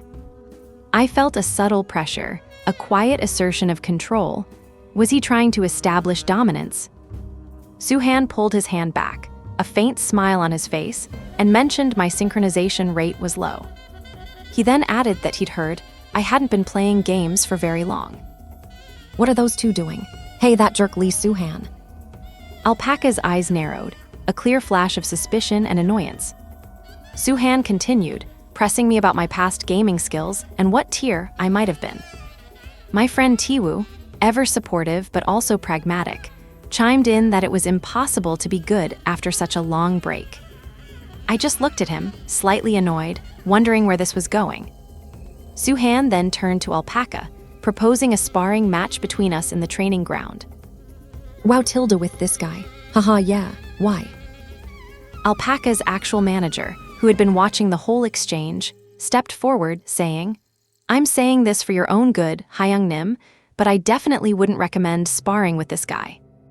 He shot me a look, a subtle warning in his eyes, as if he knew something no one else did.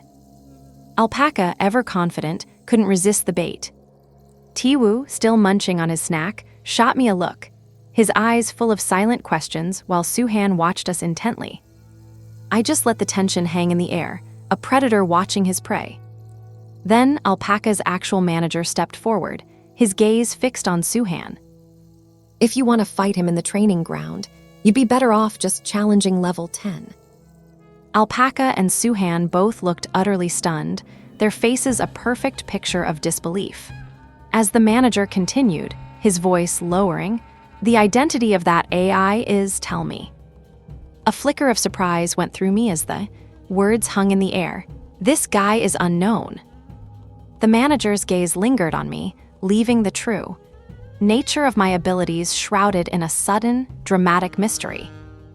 A replay icon flashed, pulling us back into the raw, brutal world of the game. Soo-han, Alpaca's manager, was fixated on a replay of my character, nameless, moving with impossible speed and deadly precision. He was dissecting every swing, every devastating connection of my sword, the sheer, overwhelming power of it all. Each move was a cold calculation, each strike a decisive blow, leaving behind a shimmering trail of electric blue energy. The screen zoomed in on the impact, the sheer force of my blow shattering the opponent's defenses like glass. He watched the final, elegant flourish as my character delivered the killing stroke. Amazing, Soo-han breathed, his eyes wide, glued to the combat footage on his phone. Tiwoo, my friend, leaned over, asking, "He's doing it like asterisk that," as Soo-han continued to analyze my every move. "It's completely one-sided," Soo-han muttered, still captivated by the display of skill. "Except for when he deliberately took a hit, he didn't get hit. Once," he added, a strange mix of awe and suspicion in his voice. Then Soo-han looked up at me, a smirk playing on his lips. "If you practice for another 80 years, you might be able to beat me." Tiwoo, initially impressed, quickly caught on, asking, "Wait, suddenly this collab feels like a ton of pressure. Why are asterisk you the one bragging?" Soo-han just stood there, watching me, his eyes sharp, calculating. The pressure was getting to me, a stress headache beginning to throb behind my eyes, as Tiwoo laughed nervously beside me. Then Soo-han casually leaned in, his gaze unwavering, almost predatory. Even Tiwoo and our other friend started to look uneasy, calling out Soo-han's name, sensing the sudden shift in the atmosphere. But Soo-han ignored them, bowing dramatically to me and declaring that anyone good at games was worthy of respect, even offering to serve me as his Hyung Nim.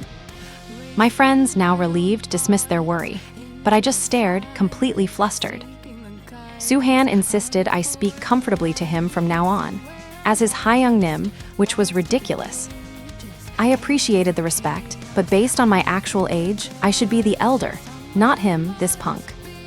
My friends thought it was hilarious, laughing at me for spacing out, but I knew Suhan was up to something.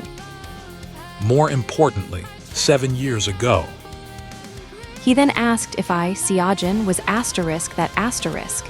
User from back then, and my blood ran cold. Tiwoo and his companion looked at each other, confused, as Suhan pressed me, waiting for an answer. he just smiled, then told us it was time to get ready. Tiwoo and his companion still looked utterly lost, as Suhan turned to me. The question hung heavy in the air, and my mind raced, scrambling for an answer. No, I told myself. I was overthinking it. Suhan broke the silence, asking if I was ready, and I simply agreed. He led the way, practically bouncing with excitement, towards his gaming capsule. Tiwoo just watched, awestruck, as Suhan vanished into his capsule, a hand covering his mouth. Then a notification flashed. Alpaca had started streaming. The chat immediately exploded, filling with enthusiastic greetings for Alpaca. The viewers were hyped, some even claiming to have been waiting with chicken in hand. Alpaca, of course, was all smiles, soaking up the adoration from his huge audience. He then asked if everyone knew what day it was, but the chat was already ahead of him, impatiently telling him to get on with it. Alpaca, of course, was all smiles, soaking up the adoration from his huge audience. He then asked if everyone knew what day it was, but the chat was already ahead of him, impatiently telling him to get on with it. No one. I came here to see Alpaca, though. Alpaca perked up at the mention of his name, clearly flattered by the attention. But BESTDEFENSEISWNTRDFNSE quickly flipped the script, joking about the till the end stream, and earning himself a playful ban from Alpaca. Alpaca, ever the showman, chuckled and teased the audience about why he wasn't doing a till the end stream that day. He built up the suspense, hinting at something even bigger to come as the chat erupted in anticipation. Then, with a flourish, he declared that today was all about warrior play.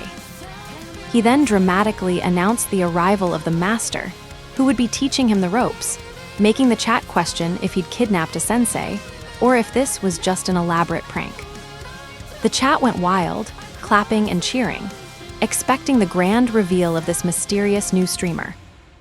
But the spotlight remained empty, highlighting nothing but a lonely stool. The chat quickly devolved into confusion and mockery, with viewers wondering if this was an imaginary collab and calling it Alpaca's delusion. Alpaca looked increasingly panicked as the chat started to roast him, wondering where his promised guest was. Alpaca, his face still etched with concern, scrolled through the messages, baffled I hadn't shown up, especially after we'd even planned an after-party. Then a new message popped up on his screen. Alpacanim, this is Seojin. My next message hit him like a lightning bolt. I don't know how to enter Alpacanim's lobby. Could you send me an invite? Haha. The chat exploded again, but this time with pure amusement and disbelief, calling my haha a boomer move and wondering if this was all some elaborate bit. Alpaca, looking utterly drained and holding a pair of empty snack wrappers, slumped in his chair, completely at a loss. Finally, after what felt like an eternity, my character appeared in the game, and I gave a small wave, apologizing for the delay. Alpaca just laughed, a bit nervously, as if trying to pretend nothing was wrong, even as the chat was still going wild.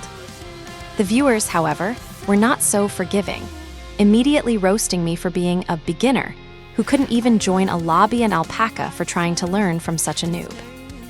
I just took it all in stride, finding the chaotic energy of the stream quite amusing. Alpaca, though, looked absolutely fried, his face burning red as the chat continued its relentless onslaught, reminding him of his till-the-end stream predicament. It was clear that for Alpaca's stream, roasting the streamer wasn't just a side activity, it was the main event. Unlike some streamers who ruled with an iron fist, Alpaca's channel was a free-for-all, a friendly broadcast where his viewers could happily tear him apart. As for me, I actually found this chaotic, free-for-all atmosphere quite appealing. Alpaca, however, was still reeling, practically shouting at the chat to stop roasting him, while I just sat back, letting out a quiet chuckle. He quickly clapped his hands together, trying to regain control and announce the main event. Alpaca explained that, thanks to me defeating Drake, he was now stuck doing a till the end stream. A cruel twist of fate that the chat had immediately seized upon to mock him further. He then turned to me, his face a mask of exaggerated frustration, demanding to know why I was laughing at his misfortune. I agreed with a smug smile that it was indeed my fault for clearing the impossible warrior play so early in the game's launch. The chat went wild, showering Alpaca with comments about his ruined life and how he had played himself. Despite the massive viewership and the ongoing chaos, I remained surprisingly calm, completely unfazed. In fact, I found myself actually enjoying the entire situation. It seemed I could proceed with the stream without any worries. Alpaca rubbed his hands together, forcing a smile as he prepared to outline the stream's content. He announced that the stream would have 2 parts. First, we'd enter the game, and I would teach him warrior play. The second part, he explained, was a secret until I finished the warrior play till the end stream. But then came a bizarre question. What basic skills had I leveled up in Dawn of the Assassination Squad? Alpaca's jaw dropped when I told him I hadn't really leveled up anything. He just stared, asking about passive skills for attack, movement speed, or damage buffs as if I just confessed to a foreign language. I rubbed my chin, thinking, then admitted I'd never used any of them. Did I even need to? The stream's title card, now featuring my nameless title alongside Alpaca's, flashed, ready for our grand entrance. Alpaca, my co-streamer, looked absolutely bewildered, his face a contorted mask of pure fluster. He just stared, dumbfounded, while I remained perfectly calm, almost smug. I could practically hear him thinking. He said he didn't know about weak points, but he didn't use them because he didn't know about them. But I wasn't about to look pathetic.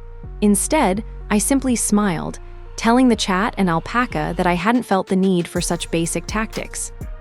The chat, of course, went wild, PUBLICRESTROMBRICKTHIF, calling me fucking insane LOL, while others roasted Alpaca for being out of my league. Alpaca, seeing the viewer count rocket to 25,000, quickly decided to lean into the chaos, even if it made him look a bit foolish. He forced a wide, slightly manic smile, clearly trying to regain some control. He then pulled up a video clip, a highlight reel of what the game considered a first discovery of weak point. The video showed a fierce sword fight, sparks flying as one blade connected perfectly, precisely on a glowing weak point. The blade shattered, a clean, powerful break. Another perfect strike, another weapon destroyed. A quest window popped up, Weakness Detection Skill Acquisition Quest, with the condition to destroy 10 weapons using weak points, and it already showed 2 had been found. My nonchalant claim about not bothering with weak points had Alpaca's chat in an absolute frenzy, everyone demanding to know what I was even talking about. Alpaca, ever the showman, pointed to 2 broken swords, explaining that in fantasy novels, there was a concept called a weak point. He explained these were specific spots that allowed you to easily cut through objects, and the screen filled with glowing outlines on various weapons, showing exactly what he meant. If you find 10 of those, Alpaca announced, holding up 2 fingers, the weakness detection skill is unlocked. He then clarified, so far we've found a total of 2 weak points. One was a rapier that had broken by chance in a previous video. The other, a longsword discovered through a sub-quest NPC. The chat, however, was still stuck on my earlier statement, with one viewer demanding, but the weak points. Siajin said he knew about it. Alpaca, with a slightly mischievous glint in his eye, looked right at me, a silent challenge in his gaze. The chat exploded with disbelief. Don't bluff too much, one viewer typed. He's reaching LOL. Alpaca, laughing, raised his hands. Whoa, calm down everyone. So, he declared, a wide grin spreading across his face. Let's make a bet on whether we can find it during today's stream. A bright, star-like flash filled the screen, signaling the opening of the betting window. Then, a cascade of glittering golden coins rained down the screen, each one a channel point thrown into the betting pool. Alpaca, ever the enthusiastic host, then explained the system to his new viewers. Points were earned just by watching. But the real thrill, he emphasized, was the channel point predictions, where viewers could gamble on what would happen next. He laid out the options. Would I find 1 or 2 weak points, 3 or 4, or fail completely? Or, as one chat member joked, was I an alien with a third eye? PIGOFSORROW chimed in, asking who would even bother betting on the underdog. Alpaca, the showman, chuckled at the chat's skepticism, thriving on the doubt. So me finding 4 or more is the underdog bet, right? For now, yes. I watched the percentages shift, a silent testament to how little faith most people had in me. The chat was ablaze, from holy confidence to is that even a question, as the absurd 100x payout for 4 or more weak points was highlighted. Then, a huge donation popped up, IAMTHEJOSUNASSASSIN, declaring he'd bet all. His points, saved for 3 years, on me finding more than 4. I looked at the message, a genuine smile spreading across my face, and addressed the viewer directly. You're going to win that 100x payout. With the bets placed and the challenge accepted, the stream seamlessly transitioned into the game world, ready for action. The screen shimmered with an intricate mosaic of puzzle pieces, signaling the impending transition. A brilliant flash of light announced our entry into Dawn of the Assassination Squad. We landed in a grand, moonlit courtyard, a sprawling mansion looming under the night sky. The cobblestone ground was stained with fresh blood, a grim tableau of a recent skirmish. A young man lay sprawled on the ground, clearly in pain, as another figure stood over him. The standing man, with a cruel smile, held a bloodied rapier, pressing his advantage. The kneeling victim whimpered, begging for the assault to stop, admitting his defeat. Fear contorted the kneeling man's face as the aggressor prepared for another strike. The man with the rapier, his eyes glinting with malice, offered a twisted deal. Run, and he would be spared. The victim recoiled in terror, realizing the impossible choice he faced. That's Louis Neville, Alpaca informed the stream, his voice tight. He's the son of Richard Neville, the ruler of the far northeast. That's the guy from the video, Alpaca pointed out, his gaze fixed on Louis Neville. We should check his skills first, right? He asked, a playful challenge in his voice. Alpaca materialized a standard rapier. Its description confirming it was just a normal sword, nothing special. Then, with a casual flick, Alpaca tossed the sword towards me. Now everyone, he addressed the stream. Even if you know where to strike, pulling it off isn't easy. Alpaca smiled smugly, clearly expecting me to struggle. He went on, explaining how just replicating the video was already a level above a parry. I didn't even hesitate. With a single, precise strike, the rapier shattered into pieces, clattering to the ground. I stood there, my sword still raised, as if nothing out of the ordinary had happened. The game system flashed, confirming I'd completed the first step of the weakness detection skill acquisition quest. 1 out of 10 required destructions. Alpaca stared, utterly dumbfounded. As expected, you finished it in 1 strike, he finally managed, his voice a mix of awe and disbelief. You really are different from us. But you know it hasn't been proven yet, right? He quickly added, trying to regain some semblance of control. Alpaca, still wide-eyed, admitted his struggles, but I just smiled, telling him that my rule for finding weak points had just been confirmed. He just stared, completely perplexed, asking me what I meant. I explained, cool as you please, that the method I used, the rule I knew, was absolutely correct. The chat, predictably, went wild, some accusing me of bluffing, others shouting about scams, but Alpaca quickly stepped in, trying to calm the storm. Everyone, please, he pleaded, don't say mean things to Siajan. Suddenly, a warning flashed across the screen. Intruder. Louis Neville, the noble's son, gasped, pointing a trembling finger behind me. Another system message confirmed it. An intruder has appeared. I just smirked, unfazed by the sudden appearance. Well, I said, looking directly at the camera, seeing is believing, so I'll show you right now. My mind drifted back to my past life, to an image of an old, enlightened monk seeing something beyond the physical, a weak point that can be destroyed. In my past life, only Shaolin monks who had achieved enlightenment could perceive such things, and, despite my own martial prowess, I was never a monk, so I couldn't see it then. But even without that specific insight, I had my own way. Just as I once felt the intent of a warrior in my past life. Now, I could sense the very intent of the game's creator. All it took was a moment of focus, and my eyes closed, the world narrowing to a point. The chat, of course, erupted. Alpaca's viewers thought I'd just given up. But I wasn't giving up.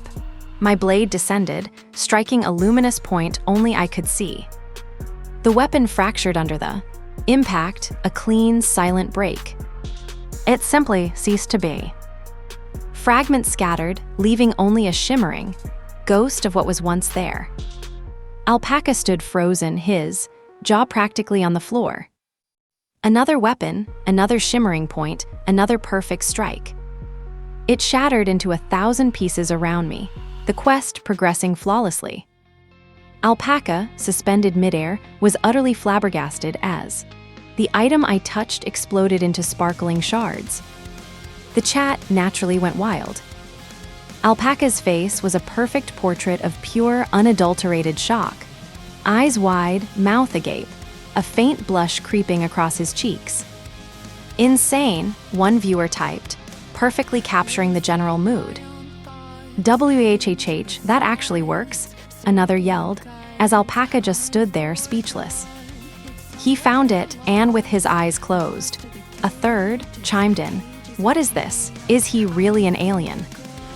I just stood there, calm as ever, while the chat declared, this is a genius.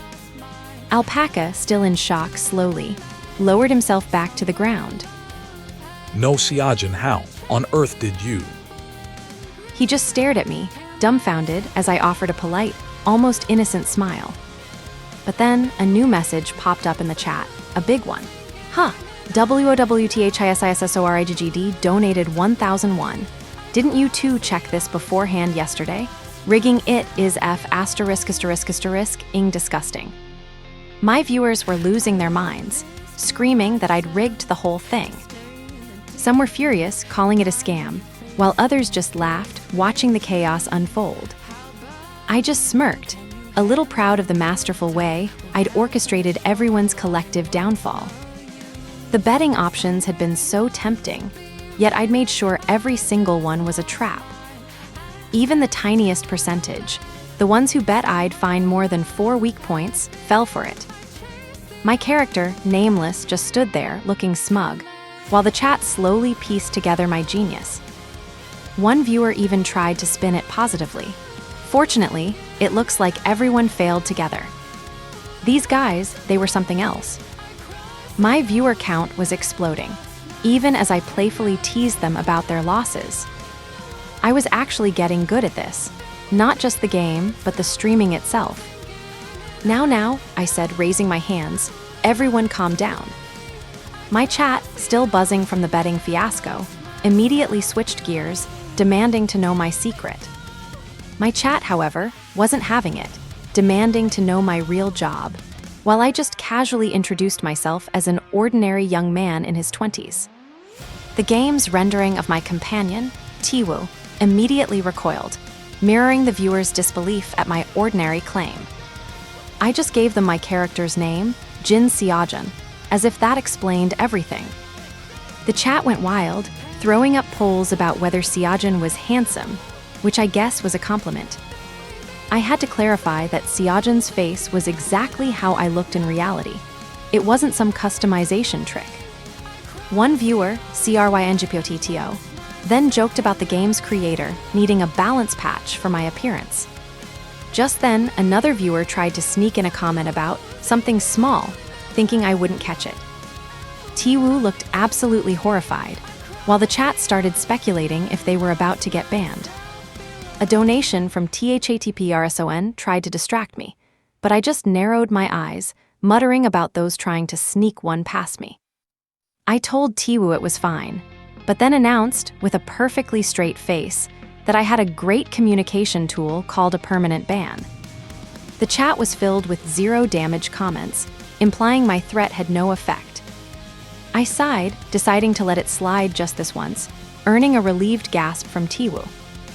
My manager, it seemed, just walked by holding a knife, which the chat found hilariously indicative of my strictness. Then Dane, one of my companions, turned to me, his expression earnest, and asked how exactly I did it. Then what? I just looked at him, letting the silence build. My answer was simple and completely unhelpful to anyone else. I just knew because I was a genius. This, of course, left both Dane and Tiwoo utterly baffled, wondering if that was truly my secret method. The chat exploded with laughter, finding Alpaca's stunned expression particularly amusing. I chuckled, then explained that it wasn't about some secret technique, but about understanding the game's core design. Dane, looking less confused now, gestured for me to continue, while the chat started joking about taking screenshots of my genius explanation. I pulled up a replay, illustrating my point by showing a perfect parry against an enemy. I explained that the parry system was originally designed for dealing with regular mobs, simple and efficient. But the weak point system was different. Much harder, only destroying weapons without extra damage, making it unnecessary against common enemies. Then a viewer, PUBLICRESDROMBRICKTHIF, eager as ever, suggested I combine my methods, asking if I could use both the weak point and parry systems together. The weak point system is for boss battles. I crossed my arms, letting that sink in, a slight frown on my face as I thought about the implications. Bosses, I explained, had a different level of difficulty, especially Drake, making it incredibly hard to beat them by simply parrying. So I'd be trying something new, hunting the rulers themselves right away. The chat exploded with panic, some viewers lamenting their lost points, while others begged me to find something safe to do before I went off hunting rulers. I just smirked, a little twinkle in my eye as I considered their pleas. Should we open one more channel point prediction? I asked, looking directly at the camera, a mischievous grin playing on my lips. Whether or not I can destroy the ruler's equipment today. Immediately, a new channel point prediction popped up on screen. Can Jin Seojin destroy the ruler's equipment today? Both yes and no options were at 0%. You know, right? I said, a lighthearted challenge in my voice. Just trust me and follow along. The screen went black for a moment, the atmosphere shifting, preparing for whatever wild plan I had cooking. Suddenly, the screen ripped open, pulling me from the chat into the heart of the game, the stage set for a new kind of challenge. A blinding flash of light erupted, tearing through the air, and I knew a battle was about to begin. My character, nameless, landed with a powerful impact, kicking up dust as he prepared for a fight. Richard Neville, a ruler, met my gaze with seething fury, his sword raised high as he declared he would avenge his son. His eyes burned with vengeance, a dangerous glint promising no mercy. This was Richard Neville, the head of the royalist faction and a formidable ruler. He lunged first, a whirlwind of steel and fury, forcing me to react instantly. I dodged his strike, the blade whistling past my ear, the speed of the attack almost catching me off guard. Suddenly, a strange energy crackled around his weapon, a golden glow that pulsed with raw power. I saw his face contort in confusion, a flicker of surprise as his weapon seemed to falter. When did you? What kind of trick did you use? I tried to find his weak point, but nothing. Not this time either. My viewers, sensing the shift, started to wonder if I was taking too long. One of them even worried aloud, what if I couldn't find it at all? Did you think I wouldn't be able to find it? The chat exploded. Nobody could believe I'd seen it from this far. One panicked viewer screamed about losing everything, while another, clearly impressed, issued a mock threat to Nameless to watch his back. Richard Neville, the head of the Royalist faction, scoffed, claiming his weapon was made of special material and might not even have a weak point. My eyes narrowed as I channeled my energy, preparing to prove him wrong. Then I'll check if it's really not there. I moved with blinding speed, striking precisely where I knew his weakness lay. Neville roared, demanding to know how many times I'd pull the same trick. He insisted it wouldn't work on him, even as cracks spiderwebbed across his weapon. And with a final, desperate cry, Richard Neville's weapon exploded into a shower of light and shattered metal. Louis Neville, watching from the sidelines, stumbled back, in utter shock, his face a mask of disbelief. But I wasn't finished. I was already moving, my blade a blur, striking again and again, each hit a perfect, devastating blow. A notification flashed. The weakness detection skill acquisition quest was underway. 4 weapons already shattered. 5, 6, 7, 8, each number a testament to my relentless speed and precision. Then 9, just one more to go, and the ruler was truly disarmed. I paused, a smirk playing on my lips, as Richard Neville recoiled, stunned and utterly helpless. Louis Neville, meanwhile, was completely unraveling, gripping his hair, muttering in disbelief. Richard Neville roared in raw frustration, a broken man, as I calmly surveyed the chaos I'd unleashed. And just like that, the final blow landed, 10 out of 10. The game confirmed it. I had acquired the weakness detection skill. But then, in the very next instant, I did something completely unexpected, something that made every viewer gasp in horror. Then I muttered at myself, I made a mistake. But that wasn't true at all. I flashed a smug smile, knowing full well it was only the asterisk sword that didn't have a weak point. The body, however, the body certainly did. I was just settling back into my streaming capsule when a sudden, unexpected sound ripped through the quiet of my home. I pulled my head out, blinking, wondering if I'd imagined it. But then there he was, standing right in my doorway, looking at me with that familiar grin. You're still here. Hey, Tilda, I took a day off. How could I miss a collab stream? Shouldn't you get going? To where? My friend Tiwoo had crashed my solo stream, and I just had to sigh, realizing my plans for a quiet day were officially over. The chat immediately exploded, a flurry of "Get out, alpaca," and your boring face flooding the screen. Tiwoo, unfazed, tried to calm them down, but the viewers just kept demanding, "Bring SEOJUN out right now." One particularly enthusiastic blue blob even tried to physically shove him off screen, silencing him with a comedic asterisk thwack asterisk. Tiwoo looked utterly shocked, a mute symbol plastered over his mouth as he stared at the chaos he'd unleashed. Please welcome him, Jin Seojun. And with that, the spotlight was back on me.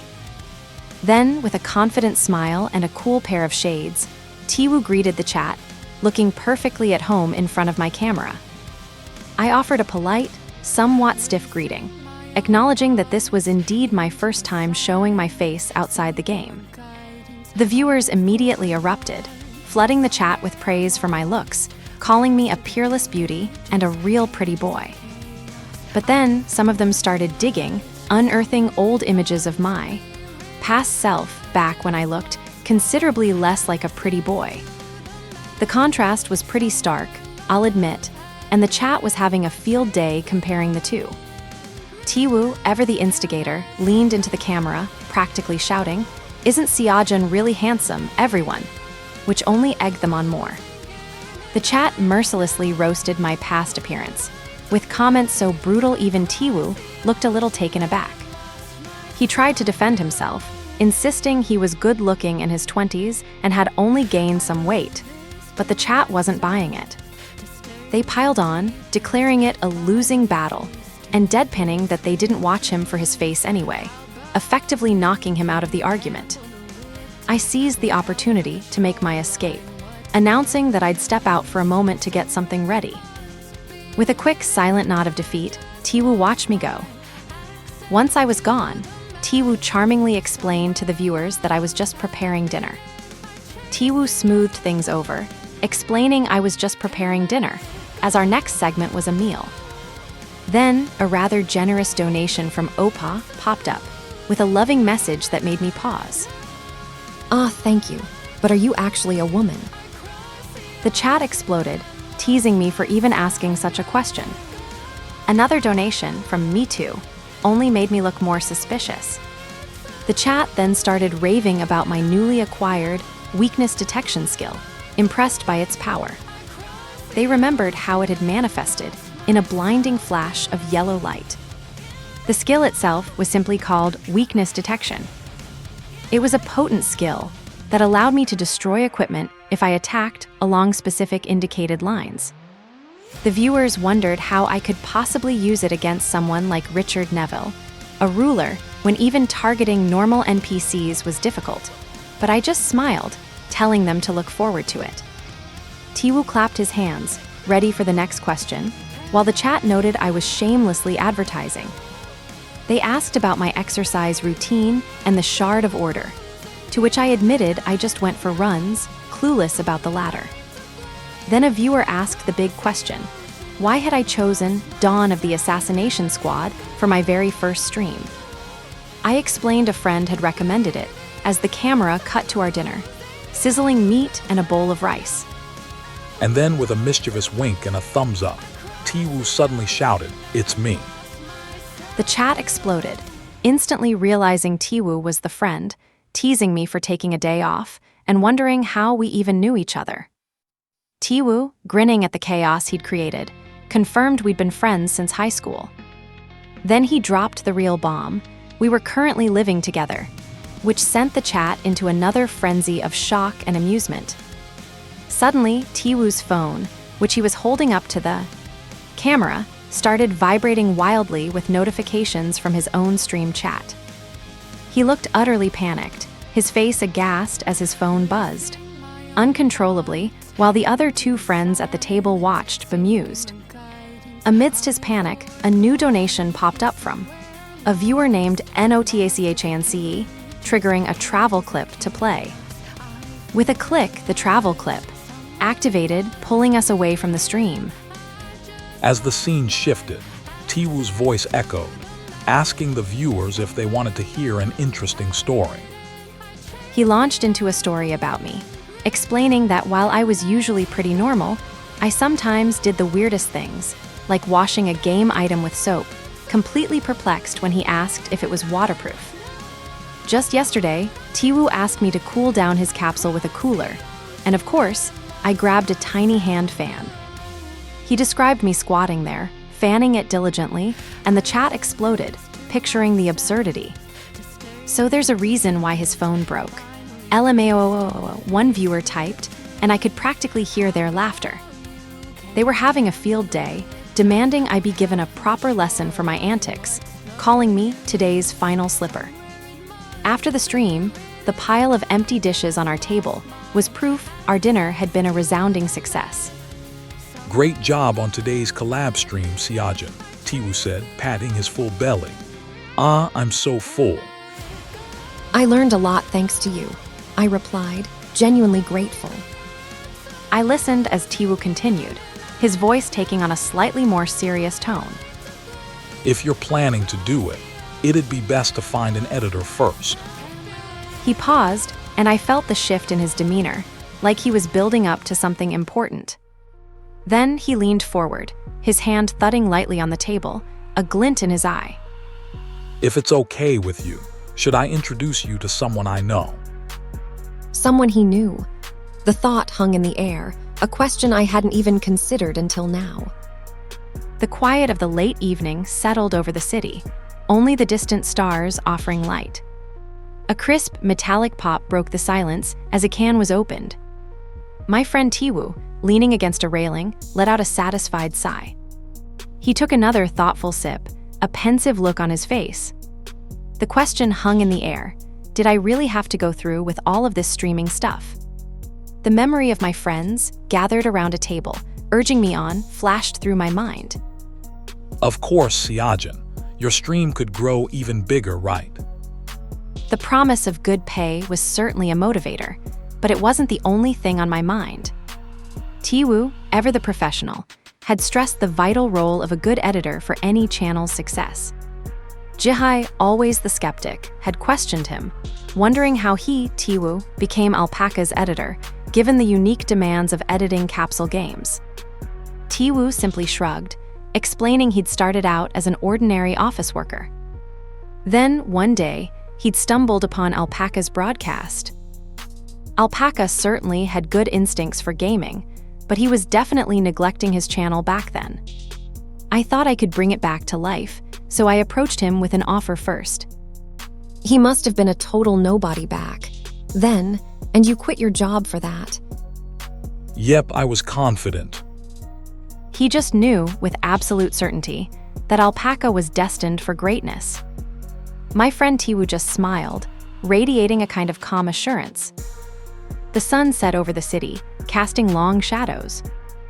An editor, he said, was essential if I wanted to succeed as a streamer. But my goal wasn't just to succeed as a streamer.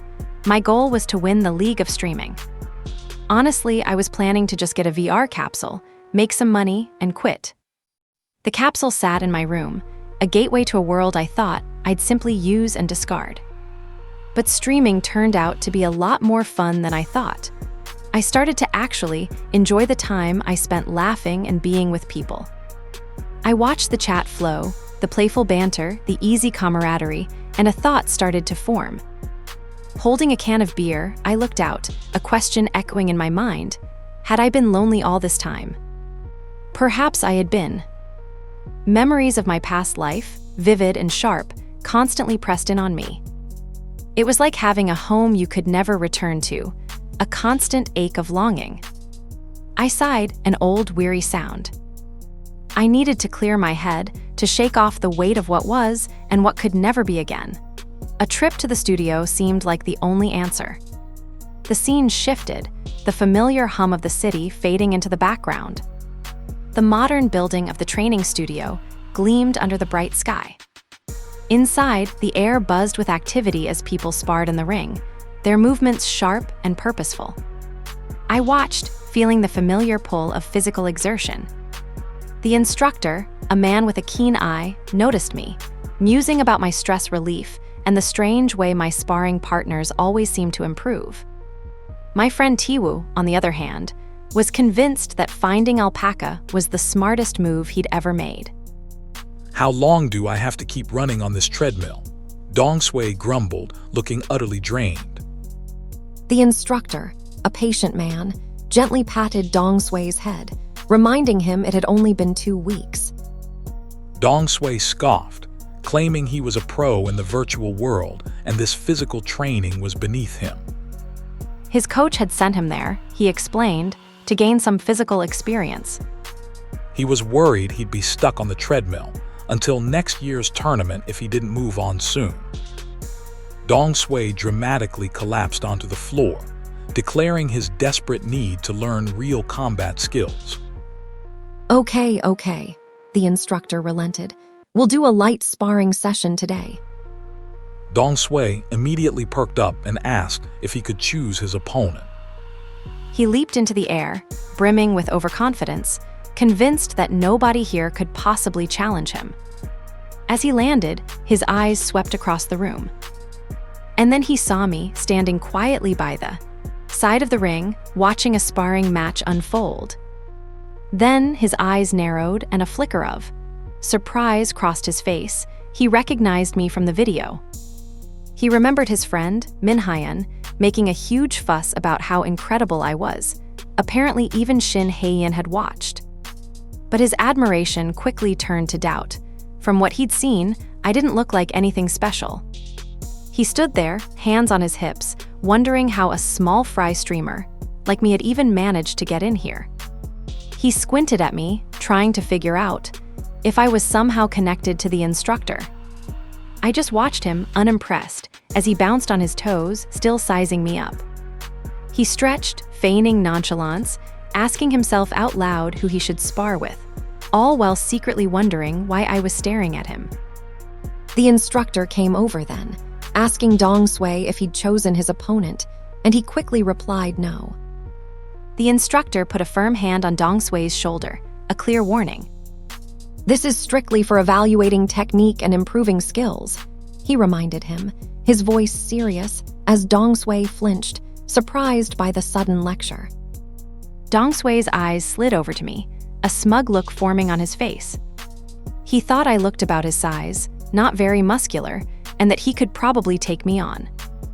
The instructor reminded Dong Sui to mind his manners, but it was clear the young man wasn't really listening. Can I spar with that Hyung over there? He asked, pointing directly at me. The instructor looked shocked, then tried to dissuade him, reminding him there were plenty of other people to spar with.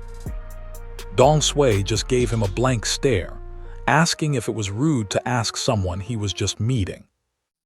Hello, I said, stepping forward. I just overheard, do you want to spar with me? I could see the surprise in his eyes, quickly replaced by a wide, excited grin. Really? You're Seojun. I watched your broadcast yesterday. Can I call you Hyung? He was just like Tiwoo, I thought, a little too enthusiastic. Sure, that's fine, I told him. Shall we go up then?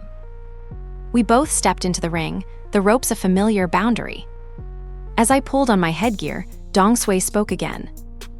By the way, Hyung, you're pretty good at games, aren't you? I just gave him a simple, straightforward answer. Then, with comical self-assurance, Dong Sui declared I was certainly no match for him. I see, but... He trailed off genuinely, asking who I even was. This kid, he had no idea he was standing before the legendary god of gaming. Dong Sui, in his mind, was convinced I was just some new streamer, barely started.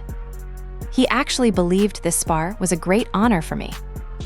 He promised to go easy, to mind his manners, because why bother getting serious with a beginner? Go easy. His smirk was almost physically painful to witness. A new day dawned over the city, and with it, new challenges I never saw coming. My father, walking beside me, muttered that someone should have gone easier on me. But even looking at me, he still saw an ordinary person, despite everything I'd endured. He remembered a replay of me getting knocked out, then reassured himself it was just a phase, that I had talent. The sky remained clear and unconcerned, a stark contrast to his inner turmoil. He took a long, thoughtful sip from his drink, a slight frown on his face. Then, with a hint of concern, he asked if my stream was still doing poorly. He'd heard from Tiwoo it was hard to get even a single viewer, clearly annoyed at what Tiwoo was telling other parents about me. Then, a mischievous glint in his eye, he showed me a game called Planet Craft, looking quite excited. He wanted to know how playing Planet Craft sounded to me. I just tilted my head, completely unaware of this so-called popular game, which made him fume and declare that if a gamer didn't know this, they'd be beaten to a pulp. He then asked how many viewers I even had right now, expecting a low number, perhaps around the 440 he'd last heard. Then it hit me, the numbers Tiwoo was seeing weren't 440 or even 4, but 3,000. 3,000 people. My mind raced, trying to process the sudden, impossible jump. The world around me seemed to spin, a blur of cityscapes. And floating bananas, a dizzying visual representation of my newfound, unexpected popularity. The visual chaos settled into a stream overlay, a strange mix of retro tech, and fruit, implying that this was indeed my stream that had somehow blown up. After the collaboration broadcast, the community exploded. Every post about me, even the controversial ones, easily surpassed 30 upvotes. The engagement was undeniable, a clear sign of my growing presence in the gaming world. There were no longer any posts criticizing my lack of recognition, which meant the community was finally starting to know who I was. But with recognition came a new kind of trouble. Tiwoo sent me a message, pointing out a post titled Reasons Why Streamer Jin Seojin is a Hack. The post claimed the criteria for seeing weak points was unclear, and that I was either a developer or a hacker, with over 1,000 downvotes to 10 upvotes. I just stared at my phone, a blank look, on my face, wondering how quickly things had escalated. Hey, what did I tell you? Didn't I say that once you get famous, you'll get hated on for silly things, Kekwa? I sighed, a dry laugh escaping me, as I moved to report the offensive post. So here I was, just 3 days into a new game, already considering an explanation stream. I settled into my VR pod, the familiar hum a constant comfort as I prepared to go live. I wondered. The screen shimmered, the blue light of the interface enveloping me. How many people would actually tune in today? My stream, titled I've Made a Confession, flickered to life, and the viewer count immediately jumped to over 1,300. It climbed higher, past 1,500, a dizzying number that seemed to defy logic. Miles away, in a corporate office, a frustrated developer slammed his hand on the table. Why is weakness detection already unlocked? His colleague, equally stunned, added that it was designed to take at least a month to unlock, requiring both effort and luck. See, I told you I had a bad feeling about this Tilda. The fan developer piped up, a smug cartoon version of himself floating above his head. The frustrated developer glared, a tiny, angry version of himself appearing, reminding his colleague that he hadn't listened back then. Don't be so angry, the fan developer chuckled. Did you think it would be read so easily?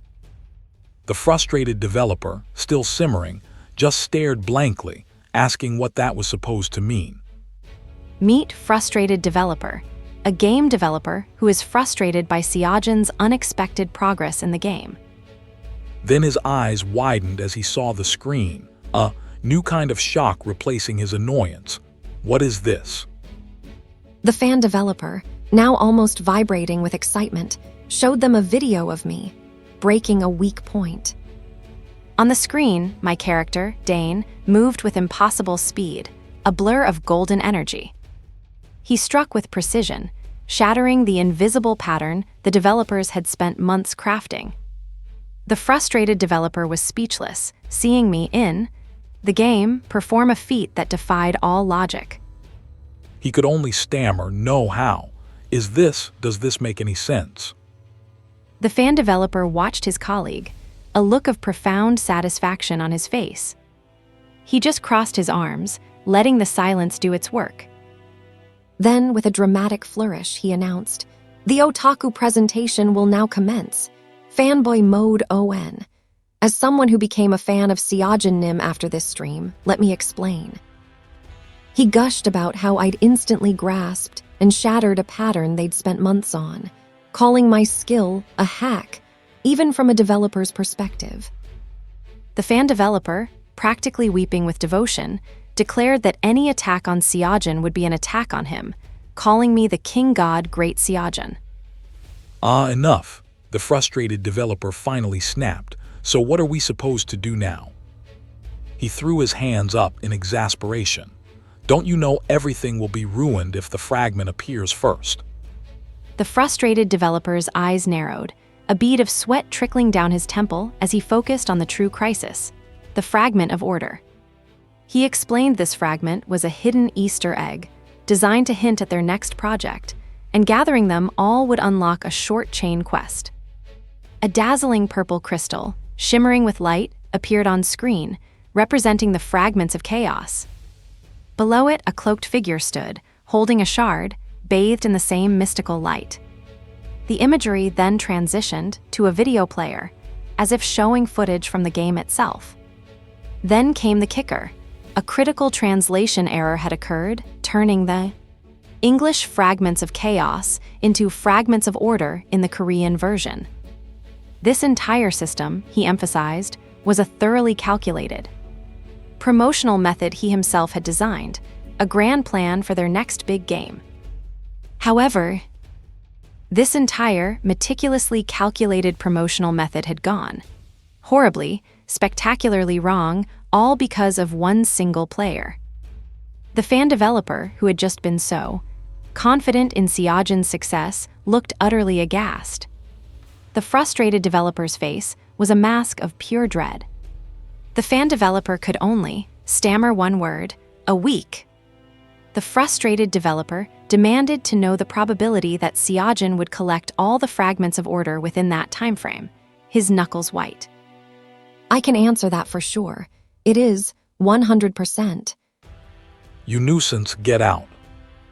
A game developer, hunched over his laptop, let out a deep sigh, the weight of everything pressing down on him. He was watching my stream, a particular moment where I faced Richard Neville and his eyes widened in disbelief. He paused the video, muttering that what I was doing was, honestly, a bit much. But then he pressed play again, and the screen exploded with the chaotic, exhilarating combat that was becoming my signature. Another developer, perhaps his colleague, watched the intense action, his hand twitching to pause it too, but he couldn't tear his eyes away. The screen flashed again, showing my character, nameless, enveloped in a surge of power. He watched, mesmerized, as my stream title, Jin Seojin Nameless, dominated the search bar, with suggestions like Nameless Weak Point and Nameless Warrior Play Clear Analysis popping up. The action on screen was brutal, a flurry of precise strikes and blood. He leaned closer, a look of awe on his face as he whispered how unbelievably cool it all was. Using the route, wherein you threaten the subordinates to catch Drake, was my idea. His colleague, the frustrated developer, simply pinched the bridge of his nose, a flicker of a smile trying to break through his exhaustion. He looked at the clock, shocked to see it was past 3 a.m., and then a wave of profound fulfillment washed over him, a feeling he hadn't experienced in a very long time. He found profound joy in seeing players like me find unique ways to enjoy the game he had poured his soul into. And even more so when users were surprised, thinking, this works too. But then, the frustrated developer pointed to an error message on his screen, utterly bewildered, while the fan developer simply declared that this was exactly what they had hoped for. The frustrated developer merely smiled, a genuine smile this time, pondering the name Seojin. My stream was picking up traction, with more and more people following. 1,700 followers. It felt good. I started my stream with a simple "Seohai," and the chat immediately exploded. My viewers, bless their hearts, were already confused by my stream title. The chat was moving at an insane speed now, a sign of just how many people were watching. Well, that was why I had prepared something special for them. And I gave a shout out to some of my original troll viewers, like Patient on a White Horse, who had been with me since the very beginning. And of course, Winter Yellowtail, whose name still made me chuckle. There was one last, rather awkward, thing I needed to address. I'd put out a call for moderators, and some of my most dedicated, if eccentric, viewers had eagerly volunteered. Patient on a White Horse, a true OG, and Winter Yellowtail, whose name still cracked me up, were among them. It was genuinely touching, seeing them all jump at the chance to help. All of them, that is, except Public Restroom Brick Extortion King. Still no word from that one. Ah, well. With the new mods in place, I laid down some basic chat rules, mostly just, common sense. But then the chat started buzzing about the stream title, the confession, and my weakness detection skill. It was time to explain the truly ridiculous. I tried to apologize for not explaining it sooner, but my face probably betrayed how little remorse I actually felt. I told them I just connected similar equipment parts to make cutting easier, and that I'd even reported myself to the game company because I knew no one would believe me otherwise. The silence in the chat was absolutely deafening. Then I pulled up the bug report I'd sent, my own email, the subject line stark. I think I used a hack without knowing it. The chat exploded, a deluge of LOLs and crazy they couldn't believe I'd turned myself in or that the game company was actually proving it. I've properly explained myself now, right? My viewers, still roaring with laughter, called me a broadcast genius and a calm psycho for the sheer audacity. I just smiled, a hint of smug satisfaction on my face, watching the chat scroll by. Suddenly, a new quest popped up. Use weakness, detection on the master of the Etheria Spire. One viewer immediately questioned how I could use weakness detection on a mage who wouldn't have any equipment to cut. The frustrated developer and fan developer, watching my stream, exchanged glances, wondering if the quest implied cutting magic itself. They speculated, wide-eyed, if magic could truly be cut, and if this new quest was a sign that the game's actual creators were watching me. I pondered that for a moment, stroking my chin. The reward was 1,000,001, a massive amount for a first mission, which meant this master of the Etheria Spire was no ordinary target.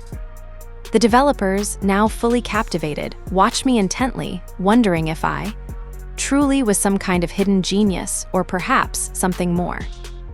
My viewers, meanwhile, were already cracking jokes, comparing my journey to a pleasant stroll through a field of flowers. They found my optimism hilarious, assuming I was completely naive about the dangers ahead. Then, a bright, ethereal light pierced the darkness, revealing intricate magical patterns that pulsed with power. The light intensified, tracing the path up an impossibly tall, ancient tower, its peak lost in the clouds. This was the Etheria Spire, the very heart of a city ruled entirely by mages. And at its very center, the target of my new quest, the master of the Etheria Spire, Vyuk. A shadowy figure loomed over the city, a cold, calculating gaze in his single visible eye. Below him, faceless figures writhed in agony, consumed by an inferno, a chilling testament to his cruelty. Vyuk, despite his calm demeanor, was a monster who routinely performed human experiments. I landed gracefully on a rooftop, the wind whipping my cloak as I surveyed the formidable spire. A robed mage, startled by my sudden appearance, shrieked in terror. I simply looked at the trembling mage, who seemed to think I was a real assassin, before deciding to proceed with my plan. My viewers found my casual dismissal of danger hilarious, spamming the chat with comments about how a mob would cry if they heard me. And so, I announced my next move, infiltrating the Etheria Spire by walking through the front gate. My viewers, predictably, went wild. Siajin, you do know about the Etheria Spire, right? I briefly considered the question, but then shrugged. I was worried the broadcast would be too standard and boring, so I'd only looked up the basics. The chat compared my approach to Getting Over It, a game notorious for its difficulty. My response was simple. Well, don't I just have to go up to the top? My viewers, of course, called me mindlessly charging in head first, once again. With a determined stride, I made my way towards the imposing structure. I arrived at the grand entrance, a massive, ornate door that gleamed with magical light. As I stepped through, I could feel the faint hum of a magical barrier. Inside, the spire was a bustling marketplace, filled with people going about their daily lives. Since I didn't know the way, I simply followed a couple of NPCs up a grand staircase, my viewers chuckling at my casual infiltration. It was strange to think that most of them were just ordinary people, despite being in a mage's domain. My viewers quickly pointed out that mages themselves were rare, and the true challenge wouldn't begin until the 4th floor. I paused at the ornate door, watching the guards and the cloaked figures vanish inside. My viewers, sensing the shift, fell silent in the chat, their usual LOLs gone, a sure sign I was onto something big. But then the spear guard stepped forward, his eyes narrowed with suspicion. I figured a simple show of power would be enough to make him back down. He stammered a warning, but before he could finish, I moved. The blow sent him flying, a silent testament to the power I now wielded. His companion, the other guard, let out a choked gasp. I barely registered him, My focus was fixed on the shimmering, ethereal barrier before me. I extended a hand, testing its resistance, a faint ripple spreading from my touch. What my body won't move? Fu. Too bad for you, intruder. The air crackled with raw power, and even I, a former sword god, felt a bead of sweat trickle down my temple. The scene faded, a momentary pause before the true confrontation began. A devastating blue attack grazed my side, the raw power of it burning even the air around me. I twisted away, a bead of sweat tracing its way down my temple as the magic crackled. I can move. With a burst of renewed energy, I focused my power, preparing to retaliate. His reflexes are insane, LMAO. Too bad, could have had the first death of the season. Phew, my body is no longer restrained. My opponent, a mage with a smug grin, clearly thought I'd simply gotten lucky. So I decided to show him just how much luck I really had. I activated weakness detection, a torrent of blue energy swirling around me as I locked onto his vulnerability. Then I unleashed a powerful magical attack, a wave of energy tearing directly at him. The attack landed with a stunning impact, leaving my opponent reeling. As he staggered, I activated weakness detection again, a targeting reticle appearing over his chest. My eyes glowed with an intense blue light, locking onto the precise points for maximum damage. Around me, the shadows solidified into menacing, blade-like forms, ready to strike. I parried a swift counterattack with my sword, a sharp clang echoing through the room. A sphere of crackling blue energy formed in my palm, pulsing with raw power. With a powerful swing, I sent a concentrated wave of energy slicing through the air. Oh, he cuts through magic. That skill is so cool, LMAO. My opponent, still smug, watched me with disdain, clearly underestimating the depth of my abilities. His eyes widened in shock as my attack found its mark. The impact ripped through him, a burst of red light signifying a critical hit. He screamed, collapsing to the ground as I stood victorious, my blade still humming with power. A flash of white, a blur of motion, I moved with a speed that left afterimages in the air. This one is easy. But why did my body stop earlier? The chat was a blur, some trying to spoil, others yelling for silence. A hum who's gonna spoil it for him. A hum. My hand twitched towards the stream end button, a thought of just quitting and figuring it out offline, but then, wait. A familiar name popped up, SLEPYTUNA, with a perfect explanation incoming. The Etherius Spire applies a debuff on every floor. Yeah, the 4th floor applies temporary paralysis, like you just experienced. Then, as I moved to the next floor, SLEPYTUNA continued. The 5th floor applies. My world tilted, left becoming right, right becoming left, but my eyes remained sharp, focused on the unseen enemy ahead. I adjusted instantly, my hand pulling the sword in the opposite direction of my muscle memory, a split-second counter to the game's trick. And just as I registered the change, SLEPYTUNA's message confirmed it. Sensory confusion. It reverses your left and right senses. Without missing a beat, I spun, my blade arcing perfectly to strike a hidden foe, the debuff barely a blip on my radar. The enemy, thrown off balance by my sudden agility, was still mid-swing, his eyes wide in disbelief. My blade, a blur of red light, ripped through the air, finding its mark with brutal efficiency. Another foe charged, but my counterattack was already in motion, a crimson arc cleaving through the darkness. J0HM summed it up. What's with his adaptability? Even debuffs are buffs to him. I paused for a moment, the debuff of sensory confusion fading, and heard SLEPYTUNA ask, on the 6th floor? The 6th floor is what was it again? A strange weight settled on my feet, a subtle resistance against every step.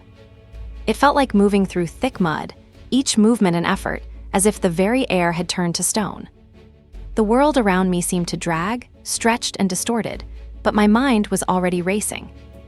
I knew this feeling. This was the slow debuff, a nuisance but nothing more. I pushed through it, my muscles protesting but my will unbending, a spark of defiance in my eyes. My movements, though visually slowed, were still precise, still deadly. The stream chat, however, was in disbelief, with SLEPYTUNA exclaiming, "The slow debuff, just how slow does this go? LOL able." Oh Natho Ugh HT Shed Empty chimed in, hey, this is so frustrating. Hurry up and skip. A speed no Korean can endure." But before I could even process that, SLEPYTUNA dropped a bombshell. The 7th floor was pure darkness, stealing all vision. I paused, looking at the ominous archway ahead. If I just pass through here, I'll reach the master of the Etheria Spire.